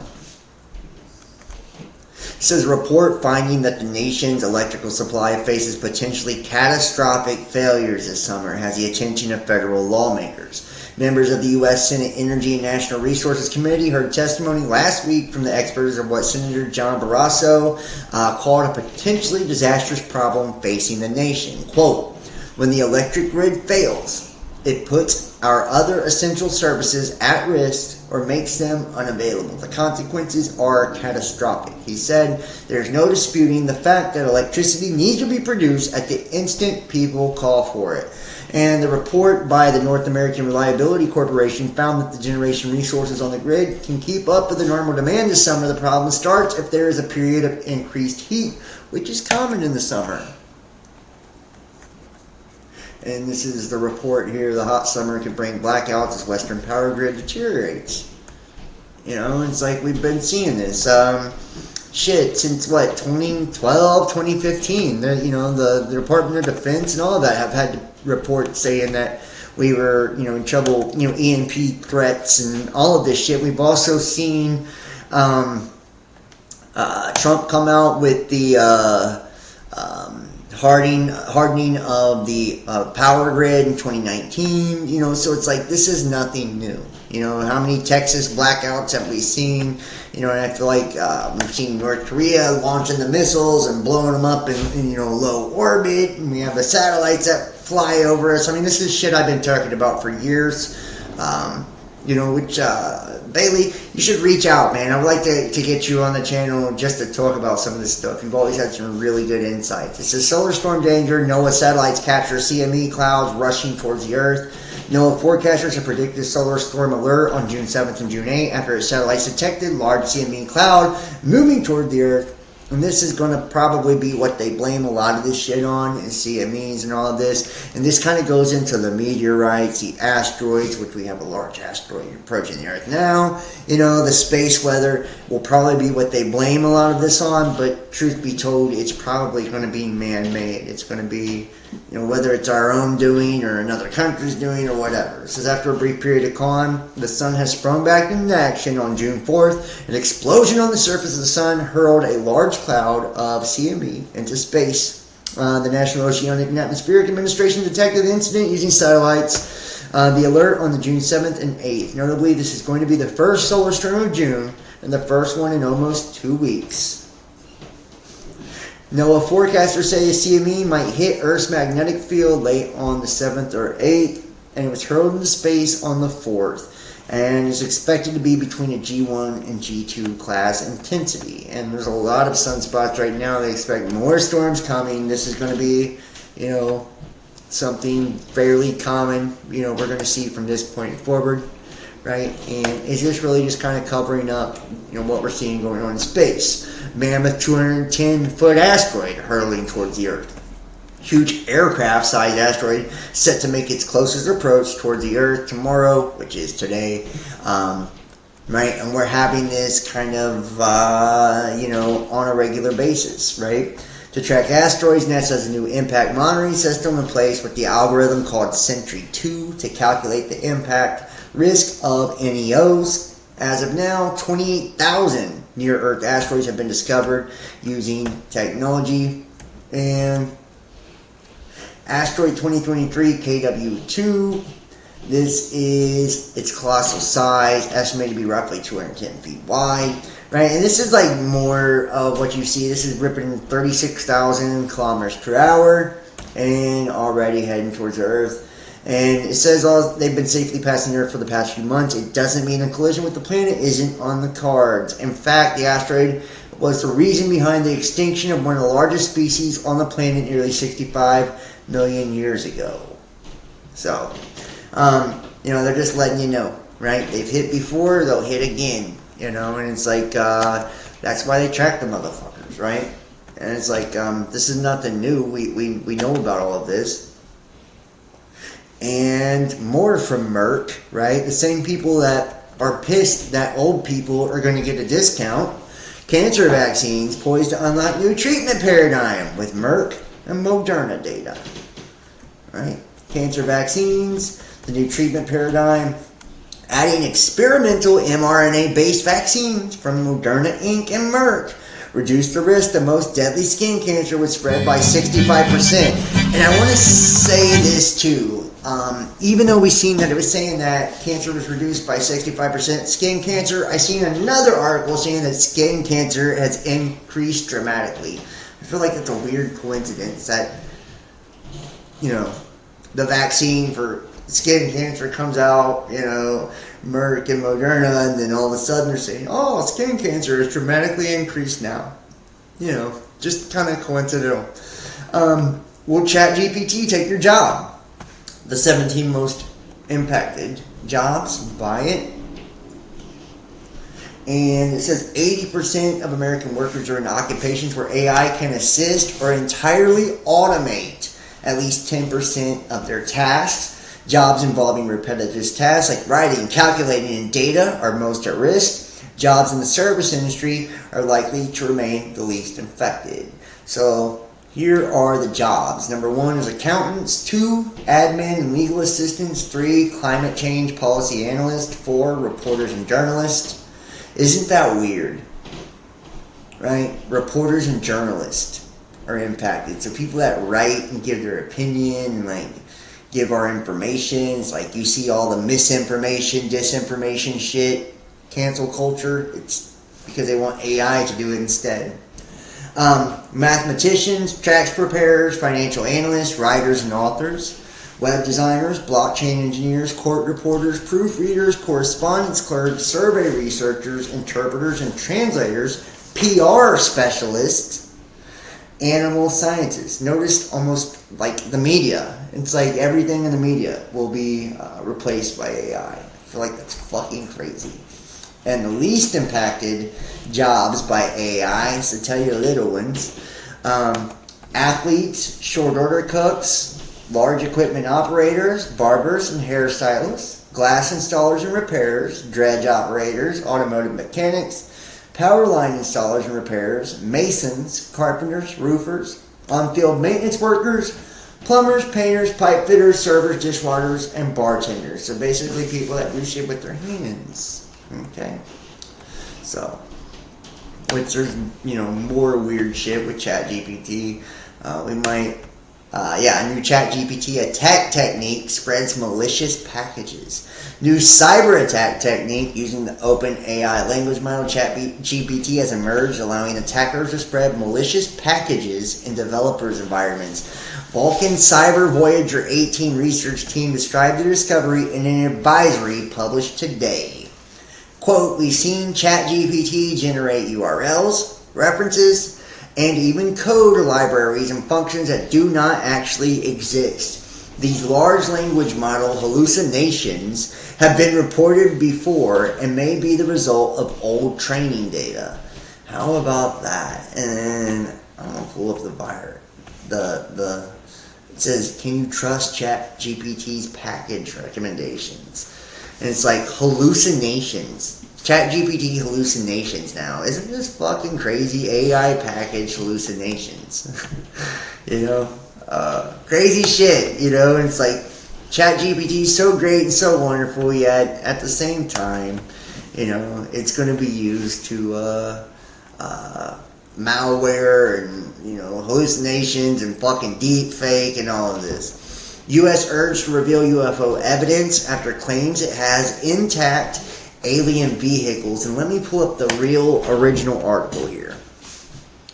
And this is for the UFO heads out there. I know a lot of you guys think the Pleiadians are coming to save you, or the Arcturians have sent you a channeled message, and all that other horse shit, So you never know, right? Maybe the Greys and the Zeta Reticulates are going to come, drop you off something in the mail. Maybe they will, pick you up. You guys go out for a drink or something like that, or they'll scrape a baby out of your belly, or whatever.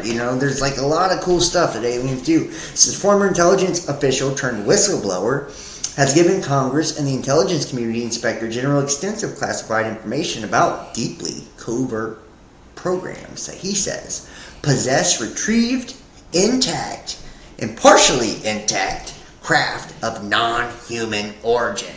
The information, he says, has been illegally withheld from Congress, and he filed a complaint alleging that he suffered illegal retaliation for his confidential disclosures and reported here for the first time.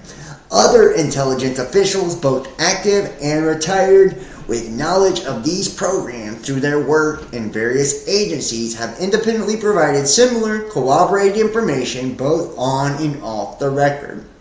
The whistleblower, David Charles Grush, 36, a decorated former combat officer in Afghanistan, is a veteran of the National Geospatial Intelligence Agency and the National Reconnaissance Office. He served as a Reconnaissance Office's representative to the Unidentified Aerial Phenomena Task Force from 2019 to 2021. From late 2021 to July 2022, he was NGA's co-lead for the UAP analysis and its representative to the task force.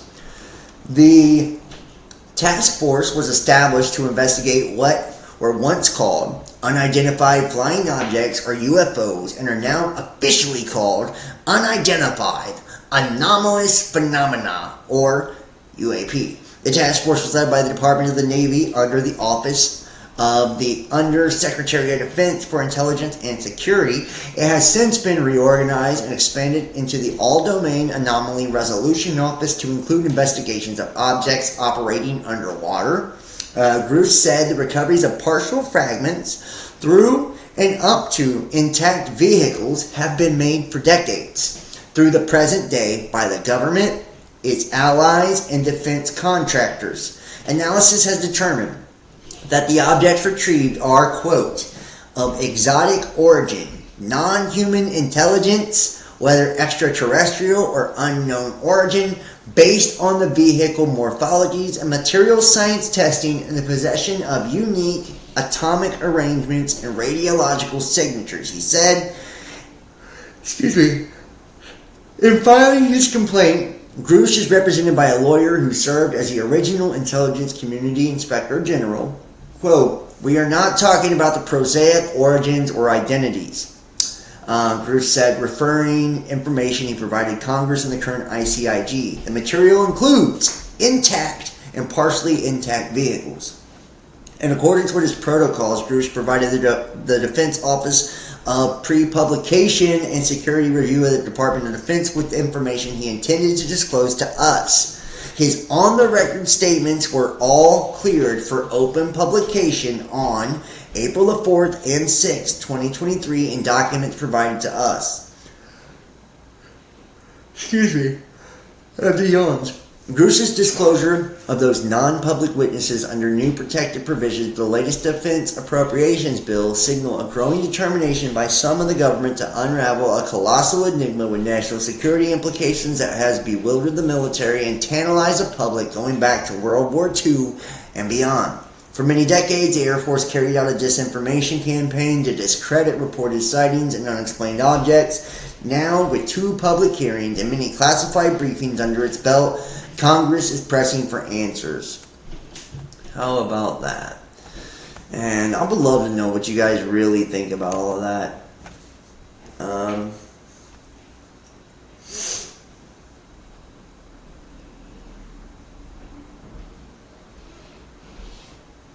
Yeah, well, and thank you for the super chat. Cosmic Blue, thank you. I appreciate everybody that supports me so much, guys. I just want to say that to everybody that's watching. You know, it really does help me a lot. I know I don't do this full time like I used to, but every super chat, every Facebook, YouTube subscription, every patron, every PayPal, Venmo, Cash App, Facebook donation, they help me tremendously.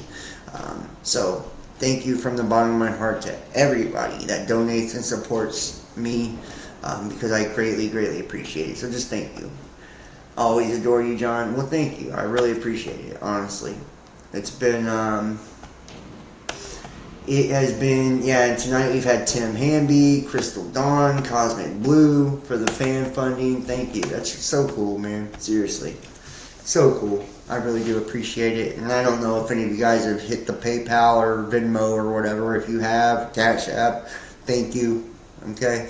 Anybody that wants to book a reading, you can email me, therealbestdampodcast@gmail.com, or text 513-393-2396. We can set up a tarot reading.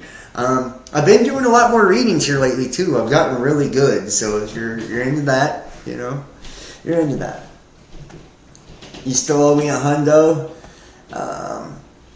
Hey, you don't owe me anything. You know, nobody owes me anything. If you want to give me something, that's fine. You want to donate, that's fine. But nobody owes me anything.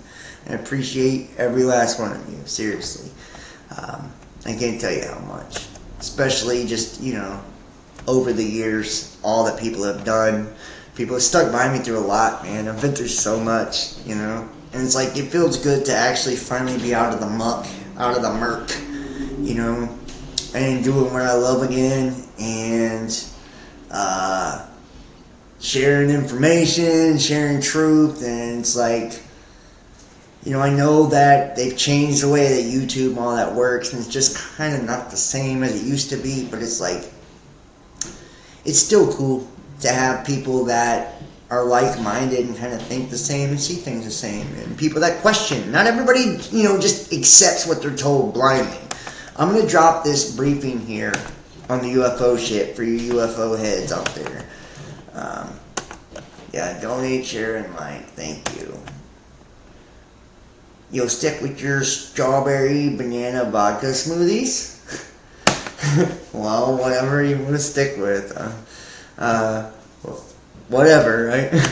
Whatever you're into, I'm not hating, okay?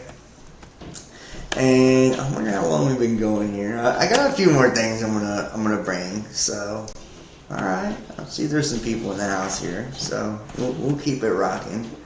Thank you so much. Here we go. All right, let's hop over to the next one. Let me see if I can close a few of these down.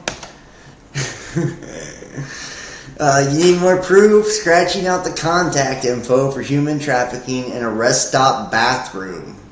That's dark. That is fucking crazy. Oh my god. Human trafficking is a crime. And this is like a fucking thing in a rest stop bathroom? It's pretty bad. Human trafficking is legit. And I feel like, and I don't want to get into a lot of shit, guys, but let's say this. Over the years, I have had some very, very fucking wild experiences. I just want to say that. I have met prostitutes and sex workers. I have met people involved in human trafficking. I've met people involved with intelligence. Don't ask me how. Don't ask me why. But at one point, my life was like a fucking giant circus from doing this. And that's a lot of the reason why I stepped back. I just got tired of living like that. I got tired of having to look over my shoulder and not be able to trust. I couldn't even trust a girlfriend. You know what I mean? If I had a girlfriend, they were usually sent to me from somebody else. It was fucking wild. And I got tired of living like that. So obviously I pulled back, and once it kind of nosedived my business and all of that from all the censorship, that was like the perfect time for me to pull back, recuperate myself, and kind of start my life over. And I've only come back to it because I just love it so much.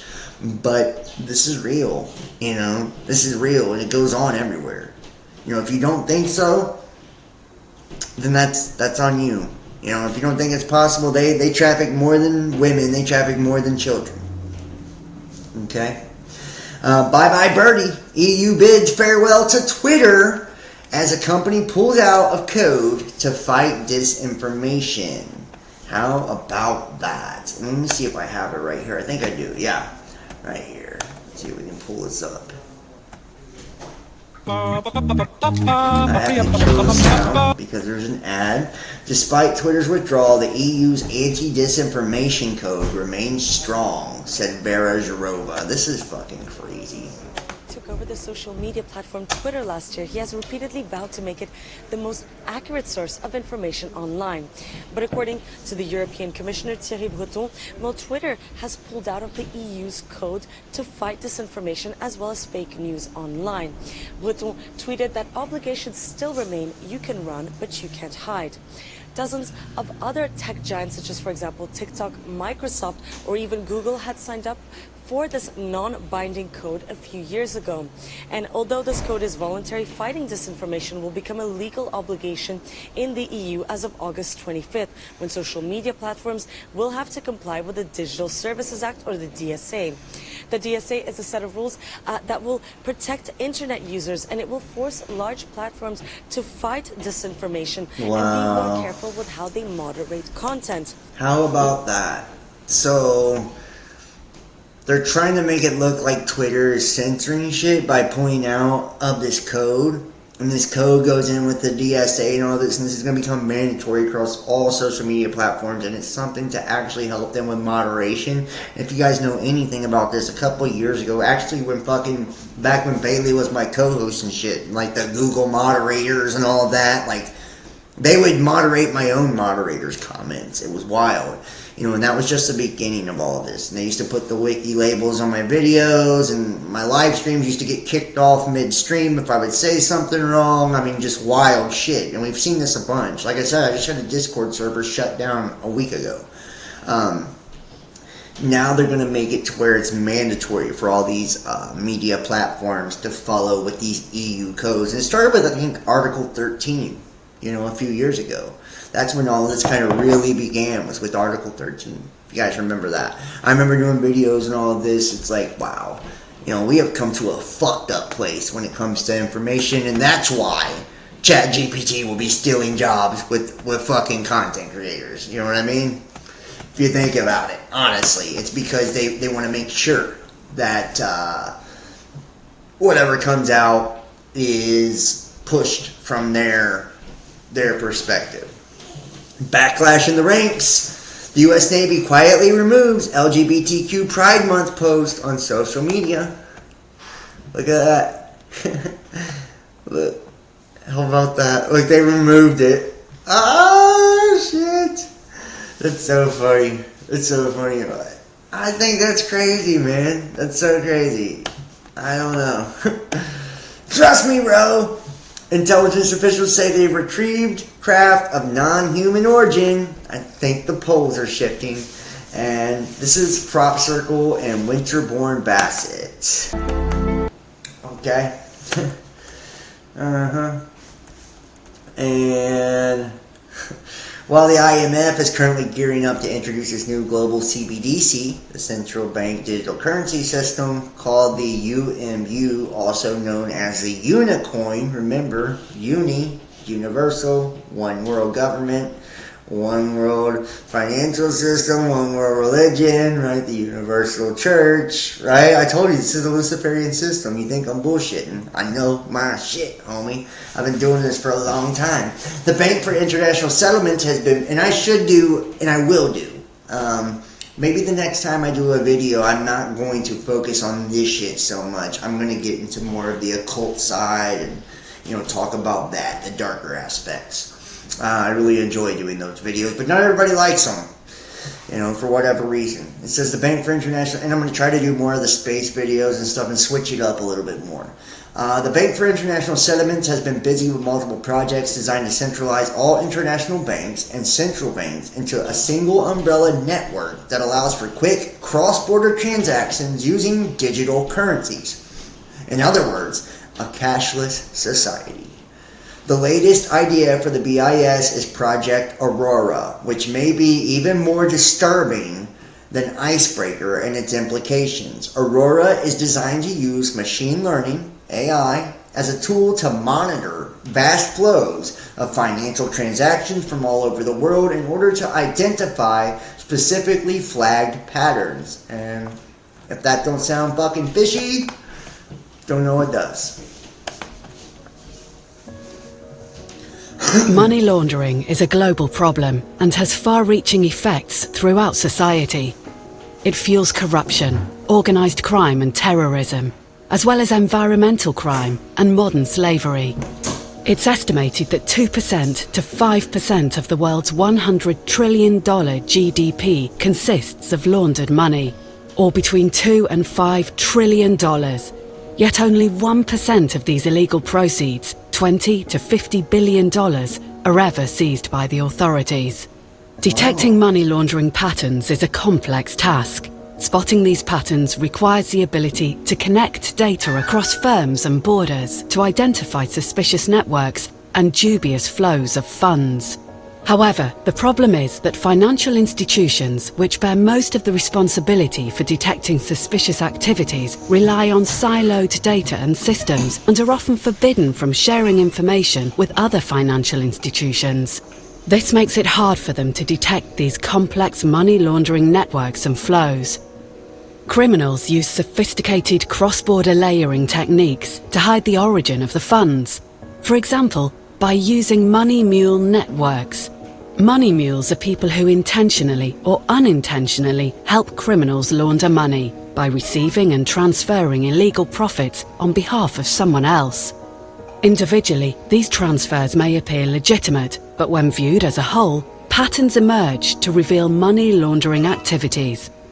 Let's see how a typical money mule transaction works.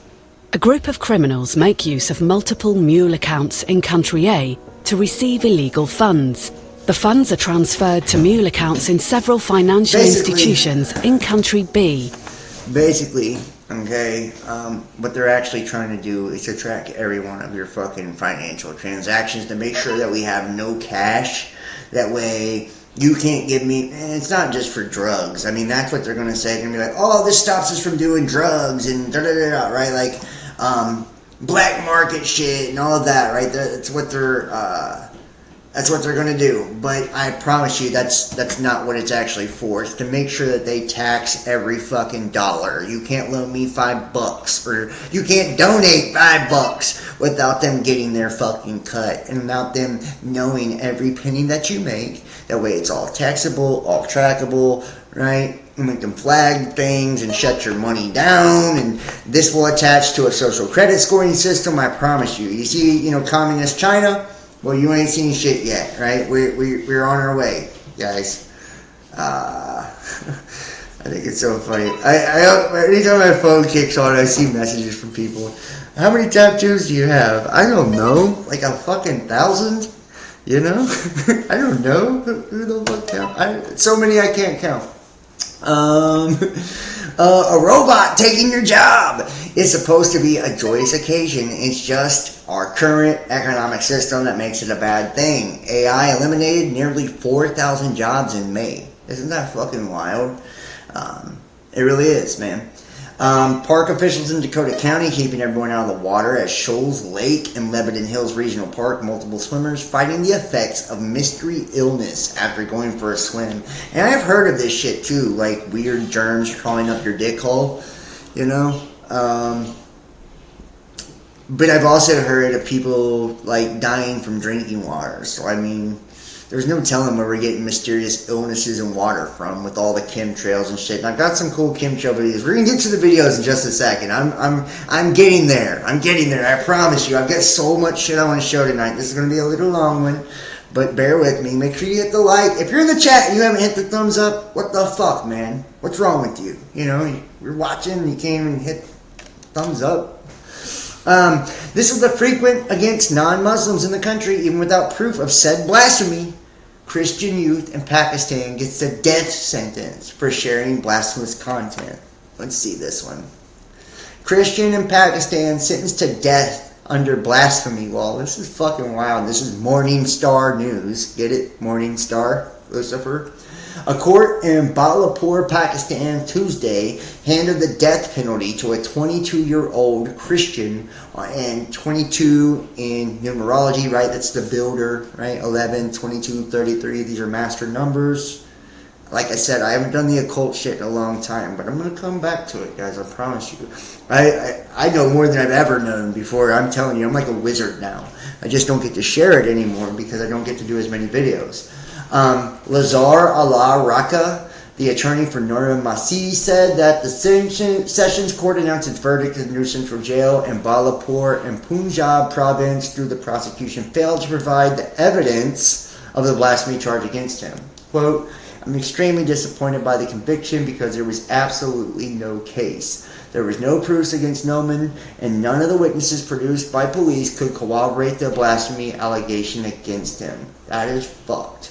Despite so many contradictions in the case, I'm at a loss to understand why Balapur Additional Sessions Judge Muhammad Hafiz Ur Rahman sentenced Noman instead of acquitting him.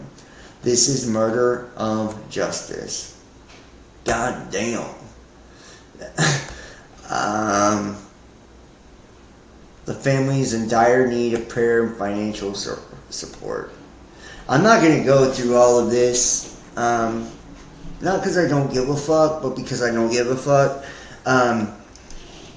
So I will drop this link. I mean, if you want to read about this guy, I don't even know if this is real. You know what I mean? I feel like a lot of this shit is propaganda. Love the esoteric shoes. I love the esoteric shit too, man. She says shoes. You meant shows. I know she meant shows, alright? I've seen enough typos in my life to know she meant shows. I think it's propaganda. Yeah, baby, I agree. I think it's propaganda too. Absolutely. And so, alright. Standard moderator. Can block words in chat. You know, and I want to say this too. I'm adding some moderators, by the way. Anybody wants to be a moderator. I can now change moderators too. So I can make people like moderators that can actually block words, block people. So I need like a mod. If anybody wants to be my mod, like my go-to mod, you gotta be here for all the videos, you know. Yeah, shows. I said it. See, I knew it was not shoes. It was shows. Then let me know.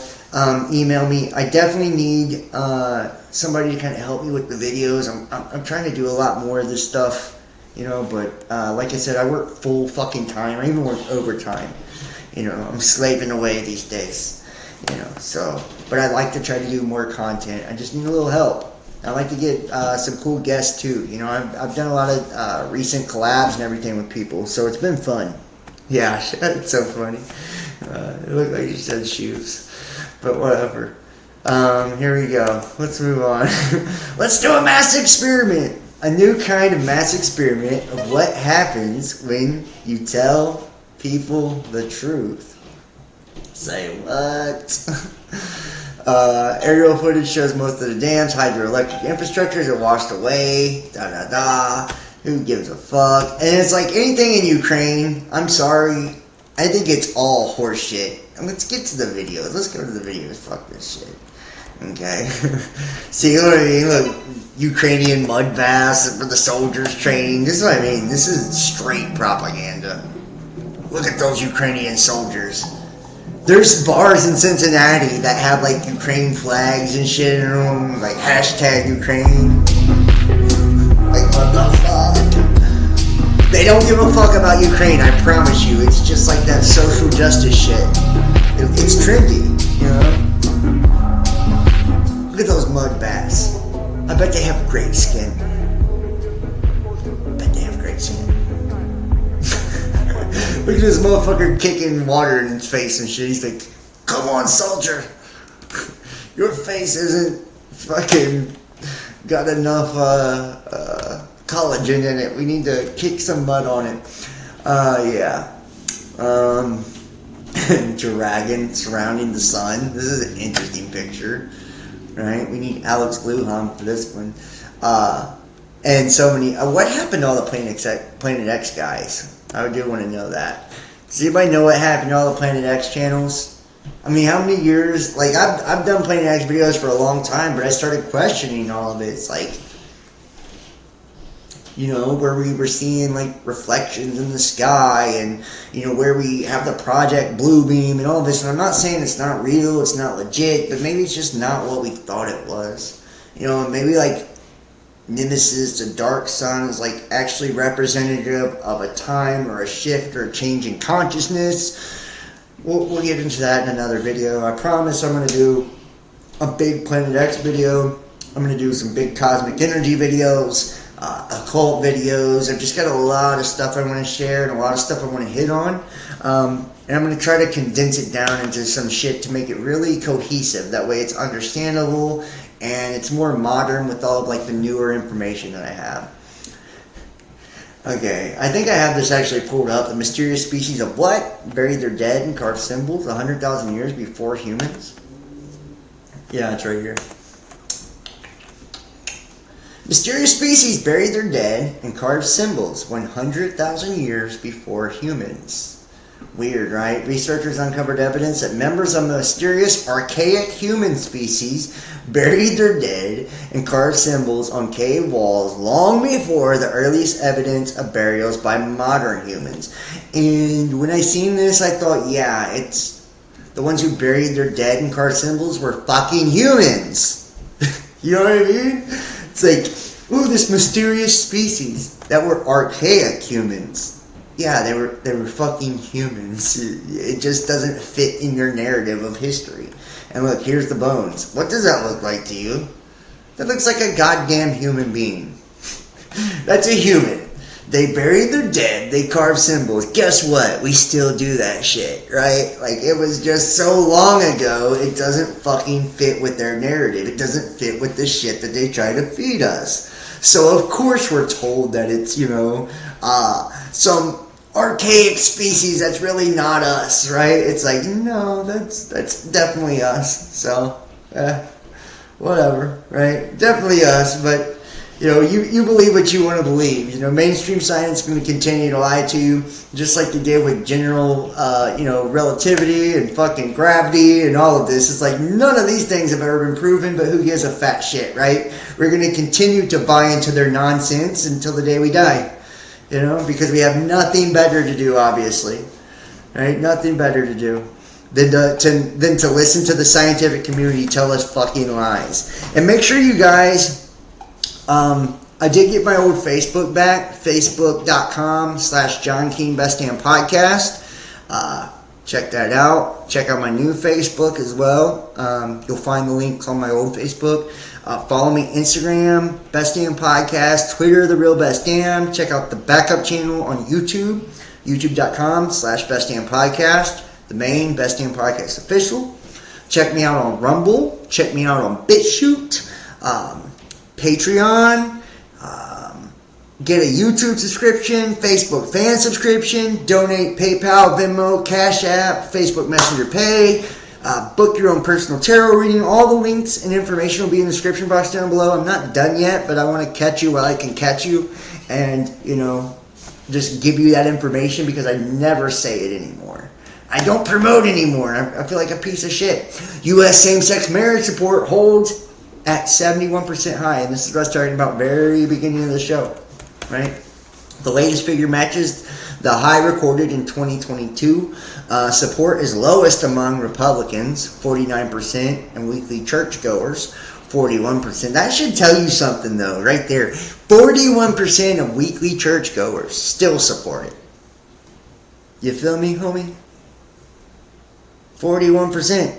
It's like, come on, man, lighten the fuck up. 49% of Republicans. That's half of them. Young adults and Democrats among the groups most supportive of gay marriage, of course, right? Young people are not hell-bent on older values and shit like that, and liberals are liberals, right? So 71% of Americans think same-sex marriage should be legal. Matching the high Gallup recorded in 2022, public support for legally recognizing gay marriages has been consistently above 50% since the early 2010s. And I hate to tell you, I'm probably going to lose some subs for this one, but I support gay marriage. I'm sorry if that chaps your ass, but it's like, I believe in equality for everyone. And it's like, it doesn't harm me if a man and a man or a woman and a woman love one another.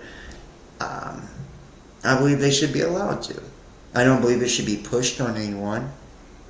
I don't believe it should be pushed on children. I don't believe anything should be pushed on children or anyone.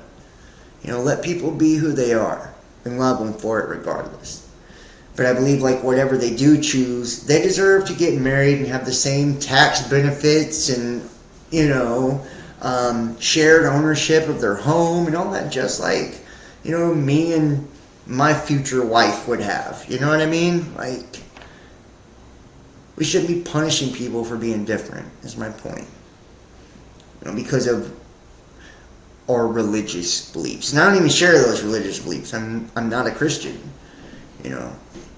At one point in time, when I first started this channel, I still wasn't a Christian. I was kind of Christian fundamentalist a little bit, but after seeing what religion had done to people and done to our world, I really withdrew from all of that. And I have and I got into Gnosticism and all that, and I've just evolved into something totally different now. And people can say I'm a Luciferian or whatever. I don't even give a fuck what you think about me at this point. I don't care if you think I'm evil, if you think I'm the devil, I don't give a fuck. It doesn't matter to me. What does matter to me is speaking up for what I believe is right. And I believe that's right. I believe everybody should have equal. That's the United States. We're a melting pot of all the races, of all the religions, of all the sexuality. That's what makes it beautiful. You can say we're Babylon, so fucking what? Right? The world is ran by this Babylonian system, motherfucker. And it's if you ain't figured that out yet, you ain't figured shit out. I'm not telling you to go along with it. I'm not telling you to buy into what I believe or any of that. I'm just telling you this is the way it is. And what's lawful and legal is lawful and legal for everybody despite their sexuality. The latest figures from Gallup's annual Values and Beliefs poll conducted May 1st to the 24th, when Gallup first polled about same-sex marriage in 1996, barely a quarter of the public, 27%, supported legalizing such unions. It would take another 15 years until 2011 for support to reach the majority level. Excuse me. Then, in 2015, just 1 month before the U.S. Supreme Court's Obergefell versus Hodges decision, public support for legalizing gay marriage cracked the 60% level.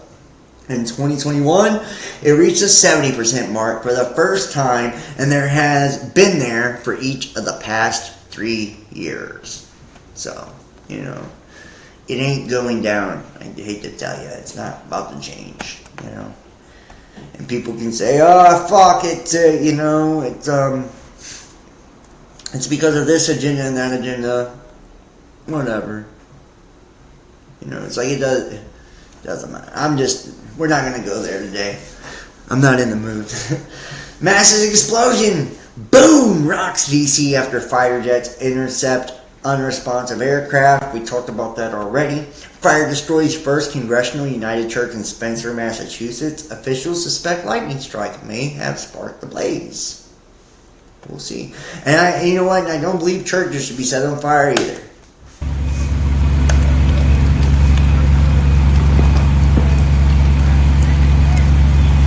Burn, baby, burn. Right? What's wrong with just the same if they burn down churches and all that shit? You know, it's just as low. They said lightning hit it, so, you know, it is what it is. Canadian federal government in the process of demonizing vitamins and minerals. Ottawa's plan to track ill effects of natural health products caught the industry off guard. And we're going to see more of this. And this is what I'm saying about the big pharma and all this shit. It's fucking disgusting. You know, the pharmaceutical companies and how nobody boycotts them. We're not allowed to say anything negative about them. Well, fuck the pharmaceutical companies and fuck all the shit that they're doing to try to stop holistic medicine, natural healing. You know, it's like, there's been so many holistic doctors and natural healers killed over the last decade. It's not even funny, you know? And now we have plans to literally fucking track the ill effects of natural health products. It's fucking insane. Natural was safe. They feel that if it comes from nature, it couldn't possibly be harmful. And that's absolutely not the case. The federal budget proposes amending the Food and Drug Act to enable regulators to take stronger action when health or safety issues are identified with natural products. Natural health products include vitamins and minerals, herbal remedies, and traditional medicines. They're used widely by people, and we really need to see some protection put in place so that consumers can make better decisions. Ideally, we would have that system in place already, but the legislation was not created at the time to include natural health products. Yeah, so it's like they're coming after the natural health products. It's insane. It's what it is. Now, here we go. Pride is a sin, but only if you are white. Now, check this out before you get your panties in a bunch, motherfucker. Read what it says, okay? We're going to pull this up. Black Pride. This is Wikipedia. Black Pride is a movement encouraging people to take pride in being black. Movements include Black nationalism, Black Panthers, Afrocentrism, and Black supremacism. The slogan has been used in the United States by African Americans to celebrate heritage and personal pride. Gay Pride. Gay Pride, or LGBT, which is now Q+, Pride is a positive stance against discrimination and violence toward lesbian, gay, bisexual, and transgender people to promote their self-affirmation, dignity, equality rights, increase their visibility as a social group, build community, and celebrate sexual diversity and gender variance. Asian Pride. In the United States, Asian Pride, also spelled Asian Pride, is a positive stance to be an Asian American. White Pride. White Pride is a slogan primarily used by white separatist, white nationalist, neo-Nazi, and white supremacist organizations to signal their racist viewpoints.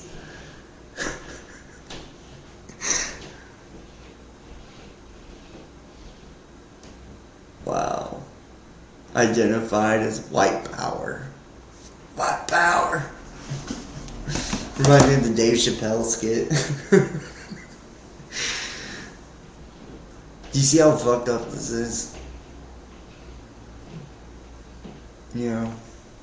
And this is the thing I hate about liberalism and social justice warriors and all that. Like, I hate it. I think it's fucking retarded. And I said retarded. The fact that you can't be proud of being white. the fact that that's negative and every other form of pride is positive. The fact that you're privileged just by being white, and it's not true, you know. I live in the fucking inner city just like every other race. I struggle just like every other race. I went to jail just like every other race. I've had drug problems just like every other race. I've had so many fucking things, you know, in my life. And we're in it together. Has there been more black people killed by cops? Yeah, definitely. Has there been, you know, discrimination against certain races in certain ways more? Definitely. But does that make it okay to start discriminating against white people to try to make up for the imbalance that's happened in the past? No. You know, no, it doesn't. And I don't want my children to grow up being ashamed to be white and being ashamed of being who they are. Being ashamed of being a straight white male. Why would you want that? I don't think we should be demonizing nobody. If it wasn't okay to demonize black people, Asian people, gay people, trans, why are we demonizing anyone? Why does it make it okay to demonize white people? You know what I mean? You can't be anti-Semitic. And we know who actually runs Hollywood and actually was the ones who were controlling the slave industry and all of that historically. Factually. But we can't say it. Do you see what I mean? It's like we've lost touch with fucking reality. We've lost touch with our humanity. With ourselves, with one another. And it's just divide and conquers to keep us at each other's throat, to keep us class warfare, race warfare, sex warfare, sexual orientations, like whatever, political, you know, religion. And we continue to bark and bite and believe the shit. And use that as reasons to kill each other, silence each other, hate each other, slide each other every fucking chance we get.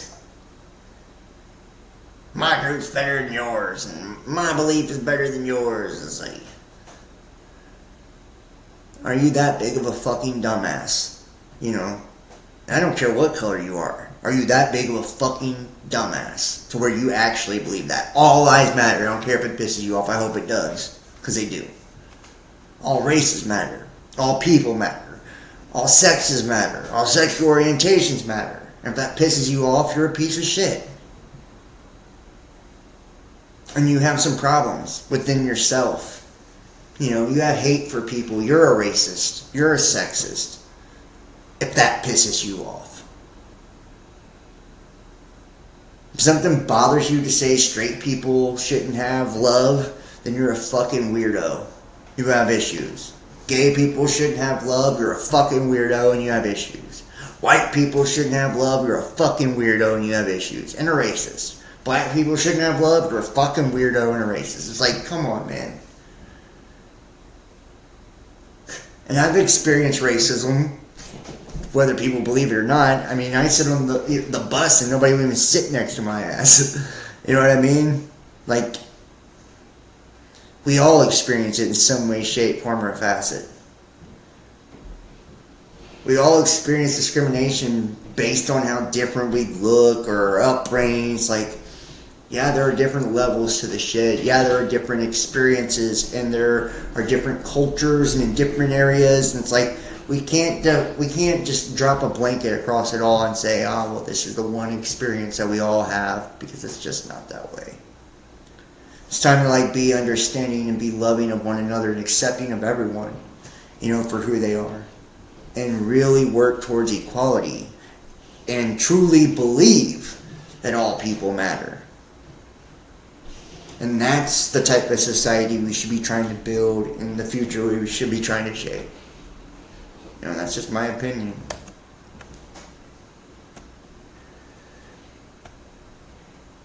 Genetic war on specific bloodlines. What, they harvest your DNA? We don't live in an equal society, but it doesn't matter. White flower. We don't live in an equal society. But the principle is built on equality. And it's our own goddamn fault that it's not equal.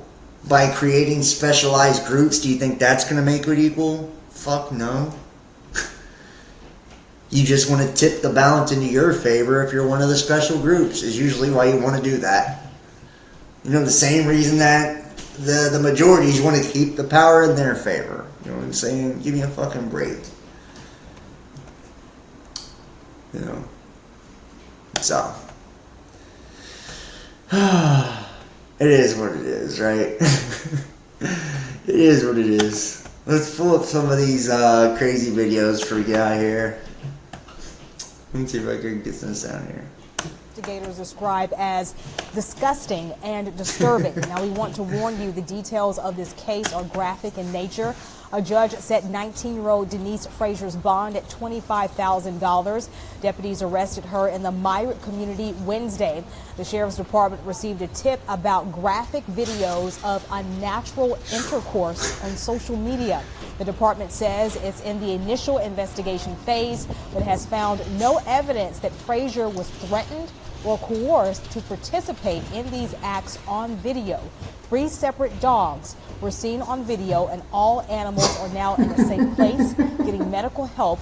The lead investigator says he's never worked a case like this before. We've never dealt with this particular type of case before, so there's really no true words to describe it. She fucked 3 different dogs on Instagram. He's like, we never dealt with a case like that. Look at his face. He's like, she fucked 3 dogs. Yeah. This is the weirdness that we have ascended to in our society. Yeah, we're becoming really woke, right? We're fucking dogs now.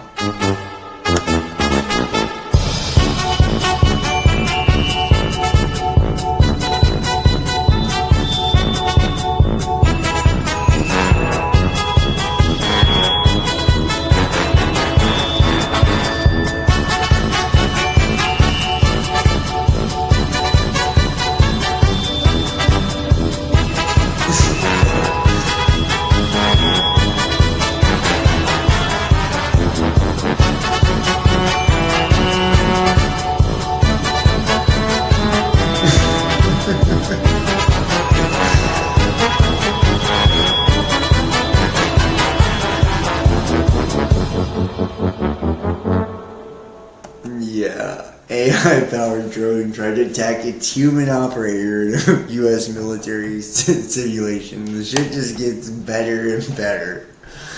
Aquino and his wife, you are a lieutenant colonel in the United States Army. Correct. Synagogue of Satan. And how does the Army feel about you being head of the Temple of Set? The Army has known about my religion for the entire span of my Army career, which began in 1968. And there was a reasonable amount of curiosity, as there has been all the way along. You guys remember him? What exactly is this strange and unusual thing? And I've talked about it in much the same way that I've talked here today on your show about it. And other than that, the Army has paid very little attention to it, the same as it would to anybody who is, say, a follower of Hinduism or of Buddhism or any other slightly unusual religion today. So you just go about your Army duties and it's fine and okay? Yeah. I was a follower of the Satanist Church in Chicago here. On Walpurgis I was the head acolyte for that specific ceremony. And at the end of it, we wound up murdering someone. And a person? Yes, ma'am. It wasn't anybody that I knew, and I reported it. But once I had reported it and decided that to quit the Satanist Church, I started receiving threatening phone calls. People would come up to my door who I didn't know, and all they'd do is say, go back to the church, and then they'd walk away. They'd never give me their name or address or anything. I received threatening mail. My mail was opened. My little sister was harassed coming to and from school several times. So what happened in the ritual where someone was murdered? And how were they murdered? They were stabbed 7 times with knives because in Chicago. Yes, it was. What year?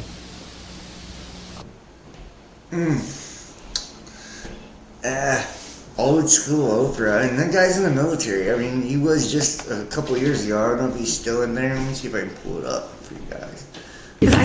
Michael Aquino, and look, Katy Perry. It's like the whole fucking satanic system. I wanted to be like the Amy Grant of music, but it didn't work out, and so I sold my soul to the devil. You know, it's like we've been, you know, it's like we talk about this, you know, the Luciferian system and all this and all the occult undertones, and you know, people don't believe it. Pedovore. Remember. They don't buy into it. Let's see if we can pull up Michael Aquino before we pull up this last video here. Hopefully they don't kick this video off for me putting that up there. But yeah.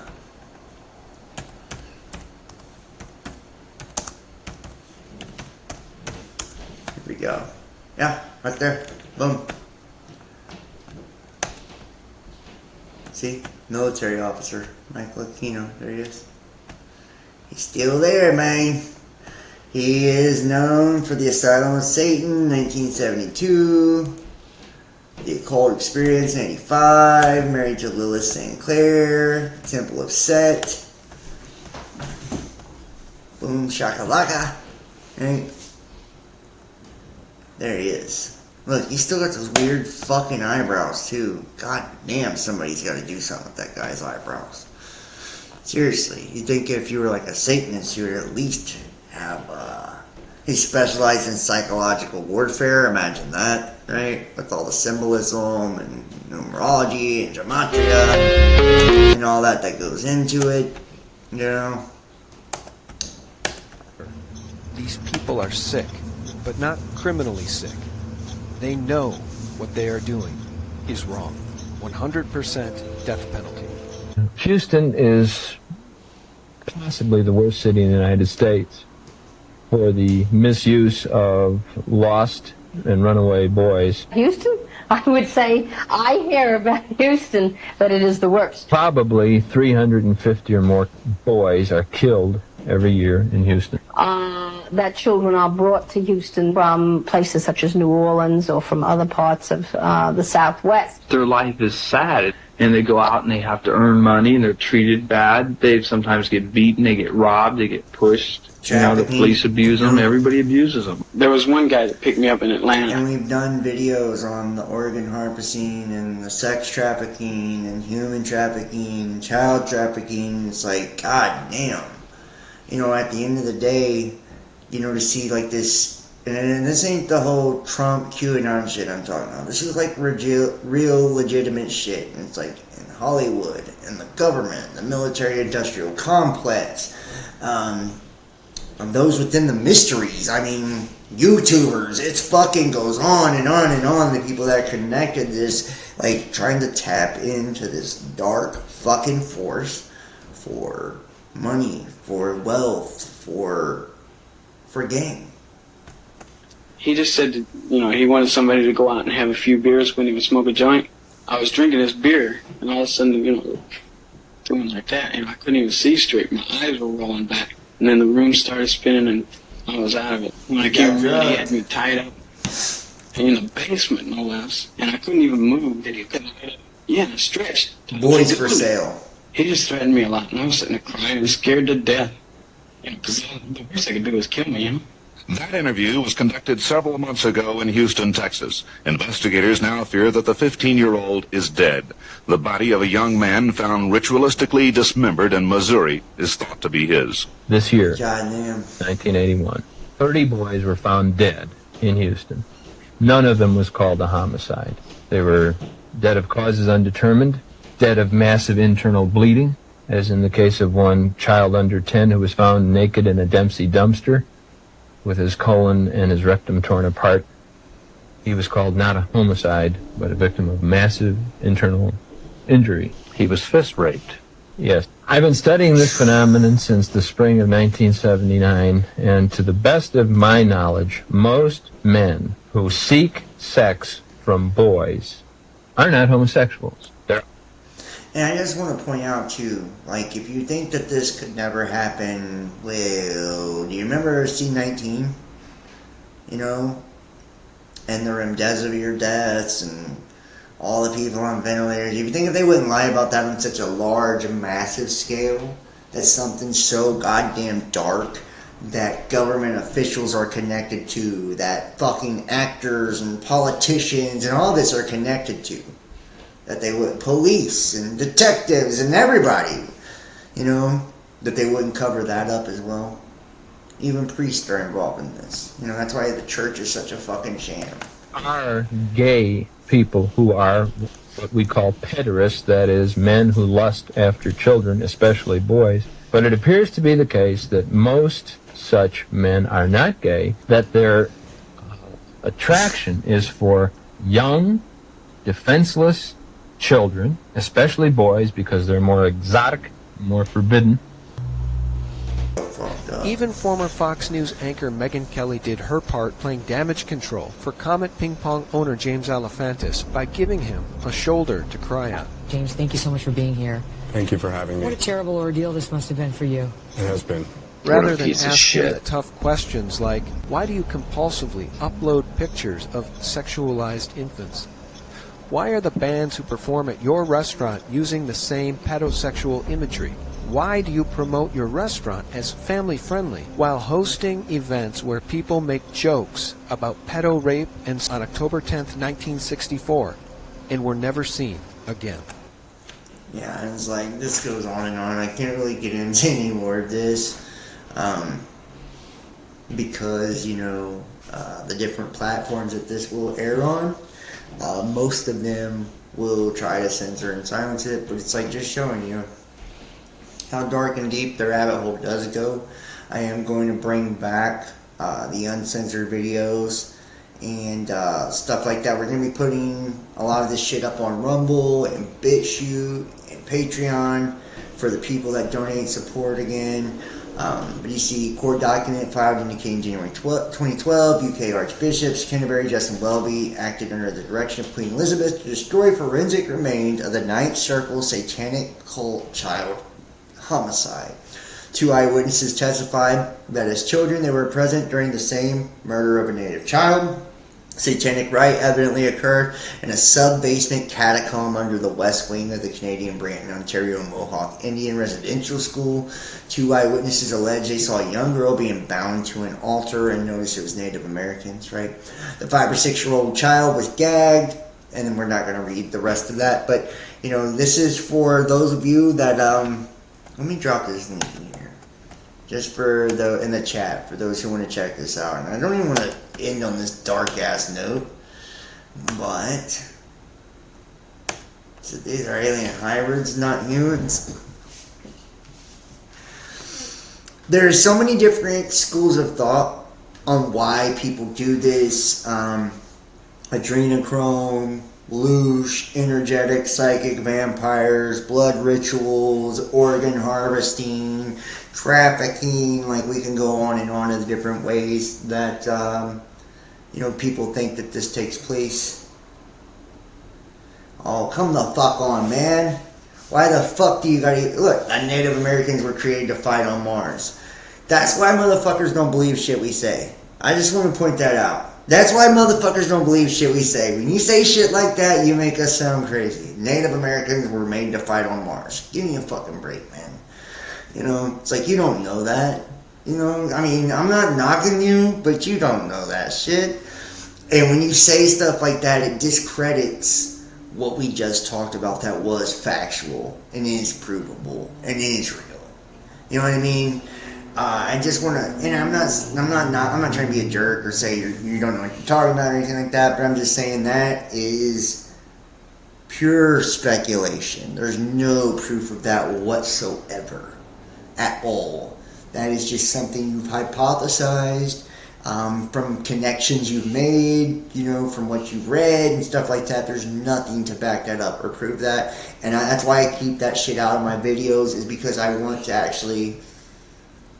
the real shit to get through. And I want people to know what we can prove, I understand the Raw connection. I've done the Law of One. You're talking to the king of this. I've been doing this shit for a very long time, a very long time. And you can agree if you like. I know a lot of people do believe and buy into that stuff, but the truth is, we're trying to reach people that haven't been reached. People that find this stuff to be out there, let alone the Law of One, Raw shit, and fucking Native Americans were made from Mars. Come on now. You know what I mean? Like, that's got its own time and place. And it's I'll try to touch on some videos of that instead of, but I want to separate that from this, because this is factual. This is evidence-based in reality. This isn't speculation. This isn't theory. This is truth. And that's the difference. And yeah, I mean, honestly, and it's like, I feel like when we say stuff like that, I'm not knocking you either. I'm not saying it's not all connected either. I want to state that as well. I'm not saying I don't believe you. I'm not saying I don't believe it. I'm not saying it's not all connected. I'm saying it's hard enough for people to accept this, let alone when we say those kind of things. It's very easy for them to discredit us, dismiss us, and call us crazy. You know what I mean? So we'll touch on some of the other stuff too, the more wilder theories and shit as well. But I just want people to feel the gravity of how real all of this is, and how orchestrated all of this is, and how dark all of it is, and how there is an agenda. And whether you believe it or not, this one world system, these are the dark undertones of it, and this is what powers it all. It's driven by these fucking human trafficking. It's driven by this ritual abuse. It's driven by this. That's what powers this dark machine. And when people talk about the devil and Satanism and Lucifer, this is the shit they're talking about. It's got nothing to do with fucking, the little dilly-dally shit they try to feed to you on mainstream. It boils down to some really serious, dark shit. And that's what we're up against. That kind of energy. People willing to do those kind of things, for power. So, I want to thank all of you guys, all of you so much, for just doing, all that you do.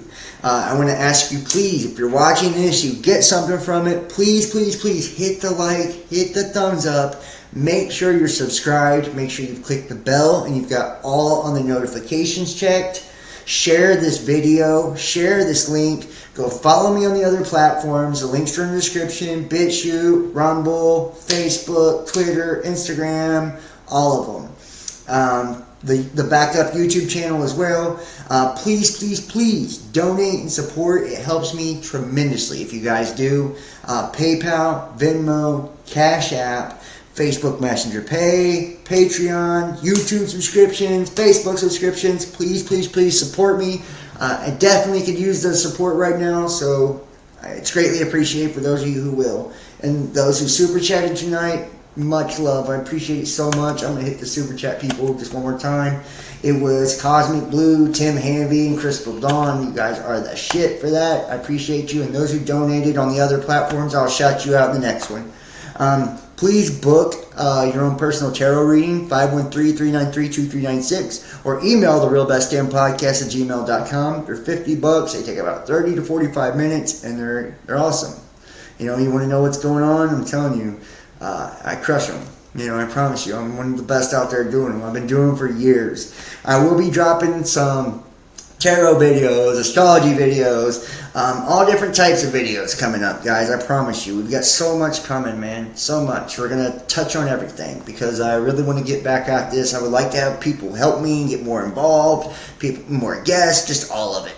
So, thank you so much for watching. I love all of you guys, man. I love all of you. Elephant Tusk, Matthew Short, Kimberly F., Deborah Trudeau, Cosmic Blue, Baby, Jam Low. Thank you so much. Stool Purger. I'm just trying to make sure I hit the names that I see in here. This has been a pretty good chat too, so I can't go back so far. So, alright, thank you so much for watching. Guys, I love you so much, and I'll see you next time. Y'all have a wonderful one. Peace.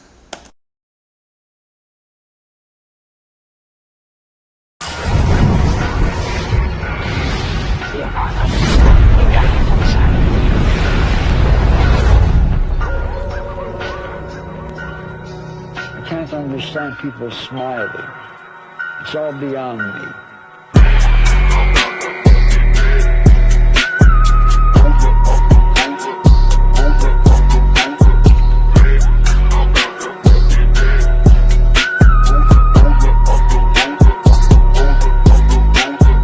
Lucky sevens, no expression, about to burn out my possessions. I'm infection, quickly spreading, not too keen on my reflection. Death makes legends, like the essence. Once I've run out, smoke the resin. Edgar Allan wrote this gospel loosely based on my obsessions. Bitches begging, I can't make not one exception. Quicksand you's about to step in. Switch your whole perception. Armageddon, don't feel threatened. When will Hoolie learn his lesson? How y'all like my resurrection? I could disappear in seconds. Fuck is rich, ashes, dust, and crumbling brick. Psychopathic lunatic, breathing does not do the trick. Just got my medulla split. In my land I'm ruler, bitch. In your land just a fugitive. I'm useless as your crucifix, you stupid bitch. Lay back, fade to black. Shut your eyelids, just relax. What's up with this blood, man? Got me in this blood, man. Always falling through the cracks. It's the beast of yucca flesh. I put down the drugs, man, but I miss doing drugs, man. Left my mark on Riley, pistol Pete. Always me. She walked in and watched me make a beat. Then I beat. Pull up at your door like trick or treat. And you free. No rest for the wicked, bones is getting weak. Leave me be. Daylight Lugosi, fixes in rotation. Foggy hilltop, that's my undisclosed location. Swimming Crystal Lake, but just beware of Jason. Give the dead some life, if not they'll have to take one. Several times, I hate you hoes. Leviosa, I'll make you float. You wonder if I forgave you? No, in your nightmares making my debut. Whoa.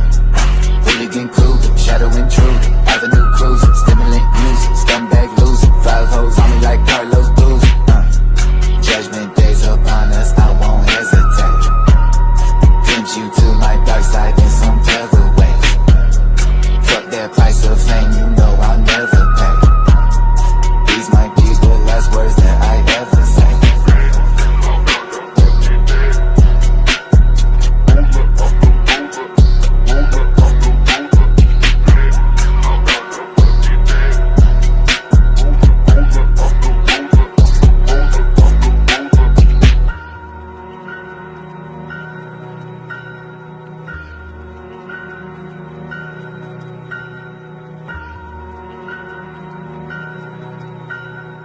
Accepting for death, or is his only way out.